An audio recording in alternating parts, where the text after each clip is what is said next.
మీ ప్రొఫైల్లో కానీ మీకున్న ఎక్స్పీరియన్స్లు చూస్తుంటే ఎక్కువ ఫ్యాక్షనిస్ట్ల కేసుల్లోనే మీరు ఎక్కువ కనిపిస్తున్నారు. వాళ్ళందరూ కూడా ఎక్కువ ఎక్విడెంట్లు చూపిస్తుంటారు. అంటే మీరు ఫ్యాక్షన్స్ని ప్రోత్సహిస్తున్నారా? మేము యాజ్ ఎ క్రిమినల్ లాయర్ కానీ we do justice to the case. మా దగ్గరికి వచ్చిన ఏదైతే కేసు ఉందో అది on paper it will be there.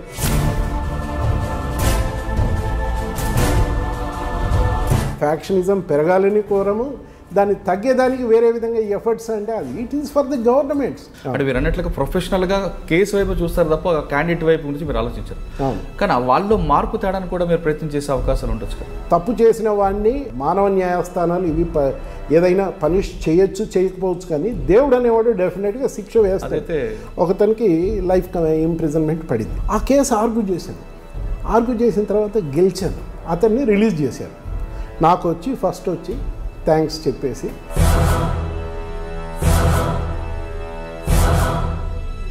అక్కడ చెప్పదలుచుకున్నది ఏంటంటే కేసు కనుక తొందర చేయకుండా ఉంటే అతను బతికిండేవాడు, కేసు కనుక గెలవకుండా జైల్లో బతికిండేవాడు. ఇంకోటి మీకు చెప్పాల్సింది, ఎప్పుడైతే గెలిచిన తర్వాత అతను థ్యాంక్స్ చెప్పడానికి వచ్చాడో అప్పుడు నాకు బాధ మొదలైంది. భగవద్గీతలో చెప్పినట్టు మన కర్మలను మనం ఏంటంటే పర్ఫెక్ట్గా చేయాలి. రిజల్ట్ గురించి మనం ఆలోచించకూడదు, ఎందుకంటే రిజల్ట్కి మనం కాదు బాధ్యతలు. Shadnagar double murder case. అసలు డబుల్ మర్డర్ కేసు గురించి ఒకసారి చెప్పండి. జమ్మలమడుగులో మినిస్టర్ ఆదినారాయణ రెడ్డి గారికి రామ్ సుబ్బారెడ్డి గారి వాళ్ళ పెదనాన్న శివారెడ్డి గారు, వాళ్ళిద్దరి రెండు ఫ్యామిలీస్కి మధ్య మొదటి నుంచి చాలా సంవత్సరాలుగా ఫ్యాక్షన్ నడుస్తాం. ఇద్దరిని కూడా ఏంటంటే షాద్నగర్లో బస్సు మీదలో వెళ్తూ ఉంటే శివారెడ్డి వర్గం వాళ్ళు కింది కోర్టులో కన్విక్షన్ పడింది. శివారెడ్డి గారి కూతురు కోర్టు దగ్గర, నాంపల్లి క్రిమినల్ కోర్టు దగ్గర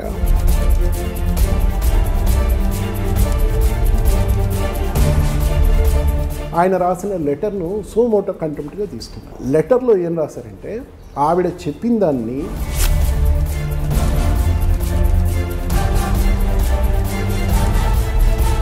ఆమెను అడిగాను, ఏంటమ్మా ఇది చెప్పడం బాగుందంటే లేదన్నా అక్కడ ఎప్పుడైతే మర్డర్ జరిగిందో ఆ ఇన్సిడెంట్ అదే టైంలో రామసుబ్బారెడ్డి గారు అన్న అవుతాడు.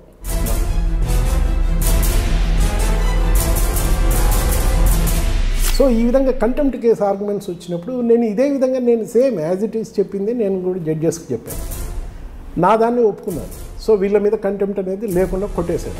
రామ్ సుబ్బారెడ్డి గారి కేసు కాకుండా మీ దగ్గరికి ఎలాంటి కేసులు వచ్చాయి? గౌరవ్ వెంకటరెడ్డి గారు అని చెప్పేసి కర్నూలు నందికోట్కూరు, ఆయనకు ఇదే విధంగా ఒక మర్డర్ కేసులు ఏంటంటే లైఫ్ కన్విక్షన్ పడింది. సో ఆయనకు క్షమాభిక్ష ప్రసాదించి రిలీజ్ చేయాలని చెప్పేసి ఆయన పిటిషన్ పెట్టుకున్నారు. దాని బేసిస్ మీద అప్పట్లో గవర్నమెంట్ ఏంటంటే ఆయన క్షమాభిక్ష మీద వదిలిపెట్టడానికి జీవో కూడా ఇష్యూ. మరి అతను శిక్ష కూడా పడిన తర్వాత సంవత్సరం కూడా కాకుండా అతను బయటికి రావడం ఎంతవరకు న్యాయము?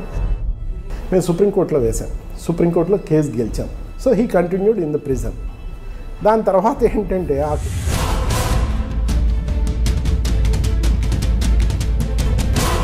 ఇంతకుముందు ఒక్కడే రిలీజ్ చేసిన దానివల్ల ఈ ప్రాబ్లం వచ్చిందని చెప్పేసి పొలిటికల్ ఇన్ఫ్లుయెన్స్తో ఇప్పుడు ఒక్కడు కాకుండా ఒక 700-800 మంది గుంపులో కలిపి పెట్టేస్తే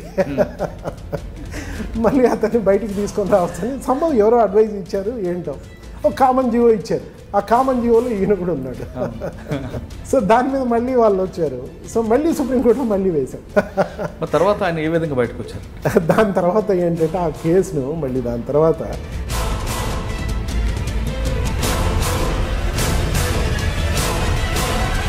ఇంకొకటి మీకు చెప్పాల్సింది ఏంటంటే కపట్రాల వెంకటప్ప నాయుడు అని చెప్పేసి ఆయన పెద్ద ఫ్యాక్షనిస్టు. అయితే నా దగ్గర రెగ్యులర్గా వచ్చేవాడు. అతను జీప్లో వాళ్ళ ఊరు నుంచి కపట్రాల నుంచి కర్నూలుకు వస్తూ ఉండగా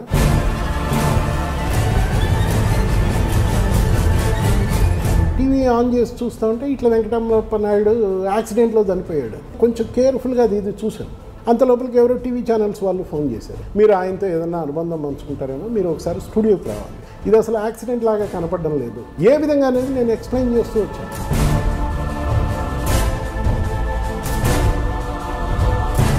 అల్టిమేట్గా ఏంటంటే నాది చెప్పిన సాయంకాలానికి ఏంటంటే ఇది లేదు, ఇది మర్డర్ అని చెప్పేసి. డేటా చోరీ కేసు జరిగింది. ఎఫెన్స్ ఆంధ్రప్రదేశ్ నష్టం కాబట్టి ఆంధ్రప్రదేశ్లోని కంప్లైంట్ ఇవ్వాలని కొంతమంది అంటే, కానీ జరుగుతున్నది హైదరాబాద్లో కాబట్టి ఇక్కడ కూడా కంప్లైంట్ ఇవ్వచ్చు అని మరికొంతమంది అంటున్నారు.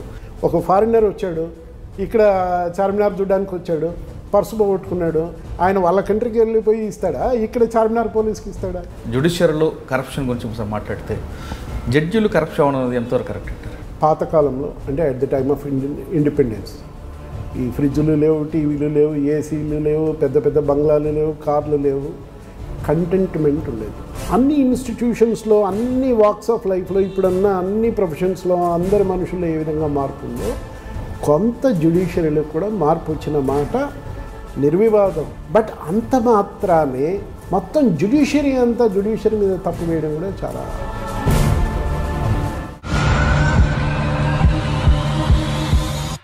Welcome to crime diaries. ఈ వారం మన గెస్ట్ పక్కా professional advocate, designated senior advocate, పేరు వీరారెడ్డి గారు. వీరారెడ్డి గారు జనరల్గా దక్కొచ్చే కేసులన్నీ కూడా ఫ్యాక్షనిస్టులకు సంబంధించిన కేసులు వాదిస్తారు. అంటే అతను చేసింది క్రైమా అనేది కాకుండా అతని దగ్గరకు వచ్చినప్పుడు ఆ క్లయింట్కి సంబంధించిన కేసు వివరాలు తీసుకోవడం, ఒక ట్రస్ట్ని క్రియేట్ చేస్తారు. అతని దగ్గరకు వచ్చిన తర్వాత ఆ కేసుని ఎలా ముందుకు తీసుకువెళ్ళాలి, దాన్ని ఎలా చేయాలనే విషయాన్ని అతను ఒక ప్రొఫెషనల్గా తీసుకువెళ్ళడంలో ముందుంటారు. వీరారెడ్డి గారి దగ్గరకు వచ్చిన కేసుల్లో చాలా సెన్సేషన్ కేసులు ఉన్నాయి. రాము సుబ్బారెడ్డి గారి షాదనగర్ డబుల్ మీటర్ కావచ్చు, గౌరు వెంకటరెడ్డి గారి కేసు కావచ్చు, చాలా కేసులు ఉన్నాయి. అవన్నీ కూడా అతను ఇంటర్వ్యూలో చెప్తారు. అయితే వీరారెడ్డి గారికి ఉన్న ప్రొఫెషనల్లో క్రైమ్ సంబంధించిన కాకుండా సివిల్ ఉన్నాయి, కాన్స్టిట్యూషన్ సంబంధించి కూడా ఉన్నాయి. అతను ఎలాంటి కేసులు చేసుకొచ్చారు, ఫ్యాక్షనిస్టులను కాపాడుతారా లేదా ఫ్యాక్షనిస్టులకు వ్యతిరేకత ఉంటారా అనే విషయాల్ని ఆయన అడిగి తెలుసుకోవాలి. వీరారెడ్డి గారు నమస్కారం అండి. నమస్కారం సార్. మీ ప్రొఫైల్లో కానీ మీకున్న ఎక్స్పీరియన్స్లు చూస్తుంటే ఎక్కువ ఫ్యాక్షనిస్టుల కేసుల్లోనే మీరు ఎక్కువ కనిపిస్తుంటారు. వాళ్ళందరూ కూడా ఎక్కువ ఎక్విడేట్లు చూపిస్తుంటారు, కన్వెన్షన్ నుంచి చాలా తక్కువ కనిపిస్తుంది. అంటే మీరు ఫ్యాక్షన్స్ని ప్రోత్సహిస్తున్నారా లేదా వాళ్ళు చేసిన క్రైమ్ని తగ్గించడం మీకు ఒక ప్రొఫెషనల్గా వాళ్ళని కాపాడుతున్నారా? అంటే రెండు, అంటే మీరు బై బర్త్ కడప జిల్లాలో పుట్టడంతో వాళ్ళని కాపాడాలని ఉద్దేశం ఉంటుందా, లేదా ఫ్యాక్షనిస్ట్ని పూర్తిగా ఫ్యాక్షనిజమానంది పూర్తిగా నిర్మూలించాలనే ఇంటెన్షన్ కూడా మీకు ఉండొచ్చు. ఇవన్నీ చెబుతూనే వీటికి సమాధానం చెప్పే ముందు ఒకసారి మీ నాన్నగారు, మీ కుటుంబ నేపథ్యం చెప్పండి. మా నాన్నగారు రాఘవరెడ్డి గారు. మేము మా నేటివ్ ప్లేస్ కడప జిల్లా చెన్నూరు గ్రామం. అయితే మా ఫాదర్ వాళ్ళ ఫ్యామిలీలో he was the first employee. Roads and buildings డిపార్ట్మెంట్లో ఇంజనీర్గా చేశారు. మా ఫాదరు మా మదర్ కూడా అక్కడే కడప జిల్లాలో దగ్గరలో ఒక విలేజ్ తుమ్మలూరు అని చెప్పేసి. మేము 5 brothers 2 sisters. మా ఫాదర్తో పాటు ఏంటంటే నాది 1960 57 డేట్ ఆఫ్ బర్త్. చిన్నప్పటి నుంచి కూడా ఏంటంటే మా ఫాదర్ అప్పట్లో ట్రాన్స్ఫర్స్ ఎక్కువ ఉండేవి, జోనల్ సిస్టమ్ లేదు, నాన్ ముల్కీ ఆ రూల్స్ లేకముందు మా ఫాదర్ని ఎవ్రీ ఇయర్ దాదాపు అప్పట్లో ట్రాన్స్ఫర్స్ ఉండేది. సో నా చిన్నప్పటి నుంచి కూడా ఏంటంటే 1వ తరగతి నుంచి కూడా ఎడ్యుకేషను ఒక్కొక్క సంవత్సరం ఒక్కొక్క ఊర్లో చేస్తూ వచ్చాం. ఎక్కడ ట్రాన్స్ఫర్ అయితే అక్కడ చేస్తూ వచ్చాం. బేసికల్లీ తెలంగాణలో ఏంటంటే 10th వరకు తెలంగాణలోనే నా ఎడ్యుకేషన్ అంతా. మళ్ళీ దాని తర్వాత ఈ జోనల్ సిస్టమ్ వచ్చిన తర్వాత మా ఫాదర్కు రాయలసీమ ఏరియాలో Zone 4 కింద పోస్టింగ్స్ రావడం అది జరిగింది. నేను BCom and law. BCom Venkateswara university కింద ఉండేది, Anantapur arts and science college. అప్పుడు నీలం సంజయ్ రెడ్డి గారు రాష్ట్రపతిగా ఉండేవారు. సో మావి అప్పట్లో నీలం సంజయ్ రెడ్డి గారు ఉన్నప్పుడు 100 years సెలబ్రేషన్స్ కూడా జరిగాయి. నాకు యూనివర్సిటీ గోల్డ్ మెడల్ బీకామ్లో. అదృష్టం కొద్దీ సంజయ్ రెడ్డి గారి చేతుల మీదుగా గోల్డ్ మెడల్ మా ఫంక్షన్కి రావడం, తీసుకోవడం అది కూడా జరిగింది. అదేవిధంగా మళ్ళీ కృష్ణదేవరాయ యూనివర్సిటీ మాది ఫస్ట్ బ్యాచ్. రఘువీరారెడ్డి గారు మినిస్టర్ ఉన్నారు కదా, వాళ్ళు ఏంటంటే మాకు 2 years సీనియర్. మేము ఆయన లా ఫైనల్ ఇయర్లో ఉన్నప్పుడు మేము ఫస్ట్ ఇయర్లో ఉండేవాళ్ళం. So basically university first batch మాది. నాకు యూనివర్సిటీ గోల్డ్ మెడల్, లాలో కూడా యూనివర్సిటీ గోల్డ్ మెడల్ వచ్చింది.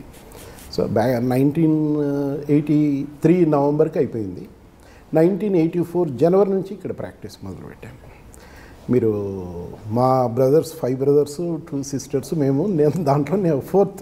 నా పైన 3, తర్వాత 3. అది మా ఫ్యామిలీ బ్యాక్గ్రౌండ్. ఓకే. అంటే బీకామ్ చేశారు, తర్వాత మీరు LLB చేసిన తర్వాత ఫస్ట్ ఎవరి దగ్గర మీరు ప్రాక్టీస్ చేశారు? బీకామ్ LLB చేసిన తర్వాత మా గురువులు సోమకొండారెడ్డి గారు అని చెప్పేసి ఆయన ఆఫీస్లో ఫస్ట్ నేను జూనియర్గా చేరాను. అనంతపురం ఇక్కడే హైకోర్టు స్ట్రైట్. ఇప్పుడు మీకు నేను హైకోర్టుకి ఇక్కడ ప్రాక్టీస్కి రావడానికి ముందు ఒక చిన్న ఎగ్జాంపుల్ చెప్పాల్సి ఉంటుంది, చిన్న ఇన్సిడెంట్. నేను ప్రొఫెషన్లోకి రాకుందంటే సెకండ్ ఇయర్లో చదివేటప్పుడు మాకు మోడల్ కోర్ట్స్ కాంపిటీషన్స్ ఉంటాయి. దాన్ని మూట్ కోర్ట్ కాంపిటీషన్ అంటారు. మూట్ కోర్ట్ కాంపిటీషన్ అనేది ఆల్ ఇండియా లెవెల్లో అన్ని యూనివర్సిటీస్ కలిపి పూణేలో అప్పుడు కండక్ట్ చేశారు. మొత్తం అన్ని all colleges together by central government. LLB లా చదివే స్టూడెంట్స్కి అందరికీ to make them good lawyers, మంచి లాయర్స్ని ఎవరినైతే ఉన్నారో వాళ్ళని వెతకాలి అన్న ఉద్దేశంతో ఆ విధంగా పూణేలో మూట్ కోర్ట్ కాంపిటీషన్ అనేది కండక్ట్ చేసినప్పుడు ఏంటంటే మా యూనివర్సిటీ నుంచి, కృష్ణదేవరాయ యూనివర్సిటీ నుంచి నన్ను ఇంకొకరు మా ఫ్రెండ్ని ఒకరిని ఒక టీం లాగా, అంటే ఒక్కొక్క కాలేజీ నుంచి ఒక్కొక్క యూనివర్సిటీ నుంచి ఇద్దరిని పంపించమన్నారు. సో మమ్మల్ని ఇద్దరిని డెప్యూట్ చేశారు. ఆ డెప్యూట్ మా head of the department had lot of confidence on me, even though I was in second year. మళ్ళీ ఫైనల్ ఇయర్ కూడా ఉంటుంది. అప్పట్లో లా 3 years కోర్సు. నేను I was only a student of second year. Instead of selecting third year students, మా head of the department had confidence on me and selected me as one of the 2 candidates. So మా టీంని ఏంటంటే అక్కడికి పంపించేవాళ్ళు. అప్పటికి ఏంటంటే డిపార్ట్మెంట్లో ఒకరిద్దరు చిన్న చిన్న సన్నాయి నొక్కులు నొక్కారు. మనది ఏదో ఎక్కడో మారుమూల ప్రాంతం అనంతపురము, పూణేలో ఆల్ ఇండియా నుంచి వస్తారు, పెద్ద పెద్ద సిటీస్ నుంచి వస్తారు, మెట్రోపాలిటన్ సిటీస్ నుంచి, కాస్మోపాలిటన్ సిటీస్ నుంచి. మన వాళ్ళు ఎక్కడ ఫేస్ చేయగలరు, అక్కడ వెళ్ళి నవ్వుల పాలు కావడం కంటే అసలు పంపకుండా ఉంటే బాగుంటుందని ఒకరిద్దరు కూడా ఏదో కామెంట్స్ వచ్చాయట. బట్ మా head of the department somehow he had great confidence on us. మమ్మల్ని పూణే పంపించారు. పూణేలో మేము తెలుగు యూనివర్సిటీస్ వెరైటీ కూడా వచ్చాయి. అప్పుడు ఉస్మాన్ యూనివర్సిటీ వచ్చింది, Kakatiya university, number of universities, అదేవిధంగా ఆల్ ఇండియా లెవెల్లో కూడా వచ్చాయి. మేము we went on beating every other university. నేను మా కొలీగ్ కూడా ఇప్పుడు హీజ్ నో మోర్, ఈ మధ్యలో చనిపోయారు ఆయన. ఇద్దరం కూడా we were beating each and every university. We went up to semifinals level. అక్కడ కొంచెం లోకల్ యూనివర్సిటీతో, మాకు పూణే లోకల్ యూనివర్సిటీతో కాంపిటీషన్ వచ్చేసి somehow we could not succeed. So మా ఫ్రెండ్ ప్రకారం ఏంటంటే మేము బాగా పర్ఫార్మెన్స్ ఉంది, పూణే లోకల్ యూనివర్సిటీ కాబట్టేసి we were the other opposite team was declared successful మా మీద అన్నట్టు నా కొలీగ్ నాతో పాటు వచ్చిన అతని allegation. Whatever it is, we last there at the semifinals stage. మరుసటి రోజు ఫైనల్స్. ఆ ఫైనల్స్ దానికి ఏంటంటే అప్పుడు బార్ కౌన్సిల్ ఆఫ్ ఇండియా మెంబర్గా విఆర్ రెడ్డి గారు ఉన్నారు, great advocate. He was advocate general also for the combined state and then solicitor general in Supreme Court of India. Great man. ఆయన దానికి చీఫ్ గెస్ట్గా వచ్చారు. వచ్చిన తర్వాత పూణే వచ్చారు ఫైనల్స్కి. వచ్చిన తర్వాత హీ ఎంక్వైర్డ్ మొత్తం అన్ని టీమ్స్లో ఏ టీం బాగా చేసింది. సో ఎవరో మా పేరు గురించి చెప్పారు. తెలుగు వాళ్ళల్లో పర్ఫార్మెన్స్ బాగుంది, all over India all over India కూడా వీళ్ళు బాగానే చేశారండి, బట్ సెమీఫైనల్స్లో దే లాస్ట్ ఇట్ అని. Then he called us to his chamber after finals అయిపోయింది, అంతా అయిపోయిన తర్వాత he called us. We went there. అప్పటి వరకు ఏంటంటే మా ఫాదర్కి ఒక కోరిక ఉంది, మా అబ్బాయి చేత సివిల్ సర్వీసెస్ చేయించాలి, నాతో సివిల్ సర్వీసెస్ చేయించాలన్న కోరిక ఉంది. చెప్తూ వచ్చేవాళ్ళు. బట్ ఎప్పుడైతే ఈయన విఆర్ రెడ్డి గారు ఆయన ఛాంబర్లోకి పిలిచేసి మీ పర్ఫార్మెన్స్ బాగుందట, మీరు ఏం చేయదలుచుకున్నారని అడిగారు. సో నా వరకు నేనేం చెప్పానంటే ఇట్లా మా ఫాదర్ కోరికండి, ఇట్లా సివిల్ సర్వీసెస్ రాయమంటున్నారు, లా అయిన తర్వాత రాద్దాం అనుకుంటున్నాను అనే మాట చెప్పాను. బట్ లా ఎందుకు చేరారు అన్నాడు. అంటే ఇట్లా బీకామ్లో గోల్డ్ మెడల్ ఇవన్నీ అంటున్నారు కదా, లా అసలు ఎందుకు చేరారంటే సివిల్ సర్వీసెస్ రాసేదానికి ఉపయోగపడుతుందని చెప్పేసి లాలో చేరాను, వేరే ఏది తీసుకోకుండా. మా ఫాదర్ అంటే ఆయన చెప్పారు, మీ పర్ఫార్మెన్స్ విన్నాను, వేరే వాళ్ళని అడిగి కనుక్కున్నాను, బట్ మీలాంటి వాళ్ళు లీగల్ ప్రొఫెషన్లోనే ఉండాలి. సివిల్ సర్వీసెస్కి ఎవరైనా పోతూ ఉంటారు, లాయర్స్గా అందరు రారు. అందులో అప్పుడున్న రెప్యుటేషన్ ఏంటంటే మిగిలిన ఎక్కడ కాలేజీల్లో సీట్ దొరకని వాళ్ళు లీగల్ ప్రొఫెషన్లోకి వస్తారన్న ఒక నోషన్ ఉన్నది. సో ఆయన కూడా విఆర్ రెడ్డి గారు అటువంటి నోషన్ ఉన్న పరిస్థితుల్లో అన్ని చోట్ల రిజెక్టెడ్ వాళ్ళు ప్రొఫెషన్లోకి రావడం కాదు, మీలాంటి వాళ్ళు వస్తే బాగుంటుందన్న సమ్హౌ హీ హ్యాడ్ దట్ మా మీద ఏదో ఇంప్రెషన్ ఉంటుంది. సో మీరు రండి ప్రాక్టీస్ పెట్టండి అని. సార్ ప్రాక్టీస్కి వస్తాం, సరే ఎక్కడ పెట్టమంటారు సార్? అనంతపూర్లో పెట్టమంటారా, కడపలో పెట్టమంటారా అంటే లేదు హైకోర్టు కానీ సుప్రీంకోర్టు కానీ మీలాంటి వాళ్ళది అవసరం ఉంటుంది, హైకోర్టులో పెట్టండి లేదా సుప్రీంకోర్టులో పెట్టండి. సరే, దాని తర్వాత మా ఫాదర్ని అడిగాం ఎక్కడ ప్రాక్టీస్ పెట్టమంటారంటే సుప్రీంకోర్టు కాస్ట్లీ అఫైర్, ఎందుకంటే ప్రొఫెషన్లో గెస్టేషన్ పీరియడ్ ఎక్కువ ఉంటుంది, వెంటనే చేరిన వెంటనే కేసెస్ రావడం కష్టము, అందుకని హైకోర్టులో పెట్టని ఇక్కడ చేర్పించారు. సో మా ఫాదర్ సోమకొండారెడ్డి గారు అనే అడ్వకేట్ దగ్గర నన్ను చేర్పించిన తర్వాత ఎందుకంటే ఆల్రెడీ విఆర్ రెడ్డి గారు మా పర్ఫార్మెన్స్ చూశారు. దాని తర్వాత లా అయిపోయింది, గ్రాడ్యుయేషన్ అయిపోయింది, లాలో కూడా గోల్డ్ మెడల్ వచ్చింది. ఈ academic record went to the bar council of India. ఎందుకంటే మేము ఎన్రోల్మెంట్ చేసేటప్పుడు మా మార్క్స్ లిస్ట్ అంతా ఇస్తాం. నాది కృష్ణదేవరాయ యూనివర్సిటీలో అప్పటి వరకు లాలో ఏంటంటే ఫస్ట్ క్లాస్లో అనేవి అసలు వచ్చేటి కావు. అటువంటిది నాది not only first class, I got very good marks. ఇప్పటికీ ఆ కృష్ణదేవరాయ యూనివర్సిటీలో నా రికార్డ్ ఇంతవరకు ఎవరు బ్రేక్ చేయలేదు. That still continuing, I got the highest marks. So ఈ marks list bar council of ఇండియాకి వెళ్ళాయి. Then bar council of India ఏమన్నదంటే కొంచెం హైలీ మెరిటోరియస్ వాళ్ళు ఆల్ ఓవర్ ఇండియా ఉన్న వాళ్ళల్లో ప్రొఫెషన్లో నుంచి వెళ్లకుండా ప్రొఫెషన్లో ఉండేటట్టుగా చేయడానికి we should give them some fellowship. Monthly ఏంటంటే ఏదో ఈ ఫైనాన్షియల్ ప్రాబ్లమ్స్తో ప్రొఫెషన్లో నుంచి వెళ్ళి ఉద్యోగాల్లో చేరకుండా ఉండేదానికి we should provide them some financial some help అన్నట్టు బార్ కౌన్సిల్ ఆఫ్ ఇండియా ఒక నిర్ణయం తీసుకొని నాకు అప్పట్లో 1984-85 మాట మంత్లీ 500 రూపీస్ పంపించేవాళ్ళు bar council of India scholarship లాగా ఢిల్లీ నుంచి. Then they have taken a decision. అప్పుడు అడ్వకేట్ జనరల్గా పి రామచంద్రారెడ్డి గారు అని చెప్పేసి 1970 నుంచి 1983 వరకు 14 years గ్రేట్ అడ్వకేట్ రామచంద్రారెడ్డి గారు ఉండేవారు. సో ఆయన దగ్గర ఇతను వెళ్ళి అక్కడ ఉంటే బాగుంటుందని Bar council of India took decision. Then Ramachandra Reddy గారితో వాళ్ళతో మాట్లాడేసి ఇట్లా మేము మీ దగ్గరికి సోయన్సోను పంపిస్తున్నాము, మీరు తీసుకోవాల్సి ఉంటుంది యాజ్ యువర్ జూనియర్ అని చెప్పేసి ఆయనకు మాట్లాడి ఆయన కన్విన్స్ చేశాను. దాని తర్వాత నాకు ఇన్ఫామ్ చేశాను. నేను బాధతోనే మా గురువు గారు సోమకొండారెడ్డి గారికి చెప్పాను, ఇప్పుడు ఎందుకంటే ఆయన నుంచి అక్కడికి వెళ్ళాలి. సోమకొండారెడ్డి గారు చాలా ఎంకరేజ్ చేసి లేదు వెళ్ళు బాగుంటుంది, ఎందుకంటే నాకు కూడా పర్సనల్గా తెలుసు కదా రామచంద్రారెడ్డి గారు, అక్కడికి వెళ్ళని he encouraged me. And then I shifted the office. అంటే ఇక్కడ నుంచి సోమకొండారెడ్డి గారి దగ్గర నుంచి రామచంద్రారెడ్డి గారి దగ్గరికి వెళ్ళడం జరిగింది. రామచంద్రారెడ్డి గారు హీజ్ ఎ గ్రేట్ మ్యాన్. ఇప్పుడు వాళ్ళ అబ్బాయి జస్టిస్ సంజయ్ కుమార్ కూడా ఇప్పుడు సీనియర్ జడ్జిగా ఉన్నారు హైకోర్టులో. బాగా ఎంకరేజ్ చేశారు నాకు. నేను ప్రొఫెషన్లో ఏ సక్సెస్ ఇంతవరకు వచ్చినా కూడా అయ్యో మై రామచంద్రారెడ్డి గారికి సోమకొండారెడ్డి గారికి. ఫస్ట్ మీరు వెళ్ళిన తర్వాత ఫస్ట్ కేసు ఏం తీసుకున్నారు సీనియర్ దగ్గర? యాక్చువల్గా నేను ఫస్ట్ సోమకొండారెడ్డి గారి దగ్గర చేరిన తర్వాత నాకంటే పైన ఏంటంటే జూనియర్స్ ఇంకా 3 సీనియర్స్ ఉండేవారు. నేను ప్రాక్టీస్లోకి వచ్చిన 20వ రోజు ఏంటంటే somehow it so happen administrative ట్రిబ్యునల్లో ఒక సర్వీస్ మ్యాటర్, ఒక ఉద్యోగస్తుని ఉద్యోగంలో నుంచి తీసేసిన మ్యాటర్.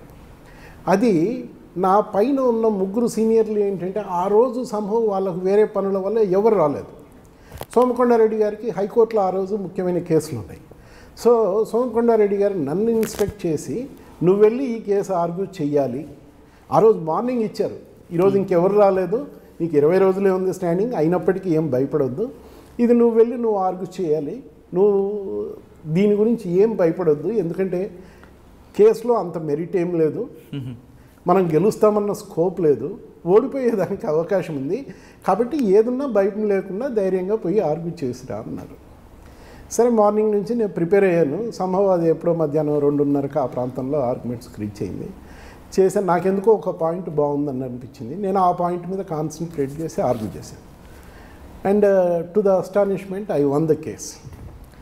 గెలవడమే కాకుండా ఆ ఉద్యోగస్తుని రీఇన్స్టేట్మెంటు ప్లస్ బ్యాక్ వేజెస్ ఎప్పటి నుంచి ఉద్యోగంలో తీసేశారో అప్పటి నుంచి జీతాలు మొత్తం ప్రమోషన్స్ అన్నిటితో సహా తన ఉద్యోగంలో రీఇన్స్టేట్ చేసేటట్టు సీనియర్ కూడా ఓడిపోతున్న కేసు అనుకున్న కేసు గెలిచవచ్చు. అంటే ఏ గ్రౌండ్స్లో వచ్చిందంటే దాంట్లో ఏంటంటే ప్రిన్సిపల్స్ ఆఫ్ న్యాచురల్ జస్టిస్ అని అతన్ని టర్మినేట్ చేసేటప్పుడు అతనికి ఎటువంటి నోటీస్ ఇవ్వకుండా టర్మినేట్ చేశారు. అంత గుడ్డుగా చేస్తుంటారా?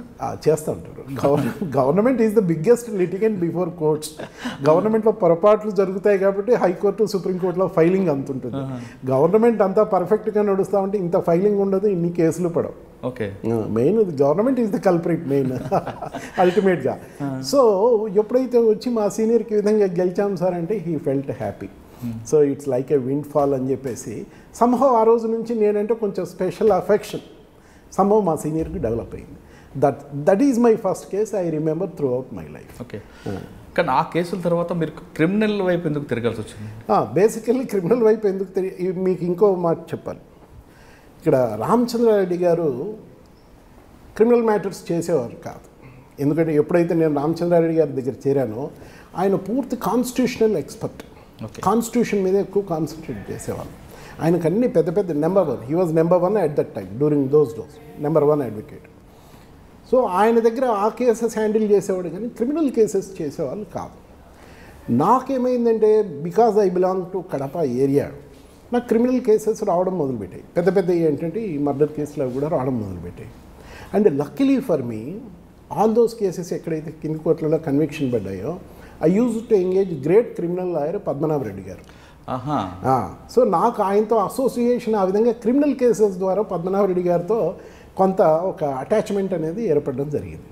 సో పద్మనాభరెడ్డి గారికి ఆ క్రిమినల్ కేసెస్ ఇస్తూ ఆయన ఆ కేసుని ఏ విధంగా చేయాలి, ఎట్లా చేయాలి, ప్రిపరేషన్ కానీ దానికి మొత్తం అంతా మళ్ళీ కోర్టులో ఆయన పక్కన కూర్చొని ఆయన ప్రజెంటేషన్ ఆ స్కిల్స్ ఏదైతే అబ్జర్వ్ చేస్తూ వచ్చానో కొంత ఆయనలో కొద్దిగా నేర్చుకోగలిగాను. దానివల్లే ఆ విధంగా క్రిమినల్. మీకు క్రిమినల్లో పద్మనాభరెడ్డి గారి క్రిమినల్లో పద్మనాభరెడ్డి గారిది ఖచ్చితంగా ఆయన ఇన్ఫ్లుయెన్స్ నా మీద కొంత. సార్ జనరల్గా ఒక క్రిమినల్ మీ దగ్గరికి ఎప్పుడు వచ్చిన తర్వాత అంటే వాళ్ళు కాన్స్పరెన్సీ అవ్వచ్చు లేదా అన్ఎక్స్పెక్టెడ్గా మర్డర్ చేసి రావచ్చు, వస్తున్నప్పుడు ఆ ఫేస్ ఫీలింగ్స్ అది ఏమేమి చూపిస్తుంటాడు? అంటే తప్పు చేస్తానని ఒక భావం చూపిస్తాడా, లేదు సార్ అయిపోయింది నాకు బయటపడేయండి అని చూపిస్తాడా?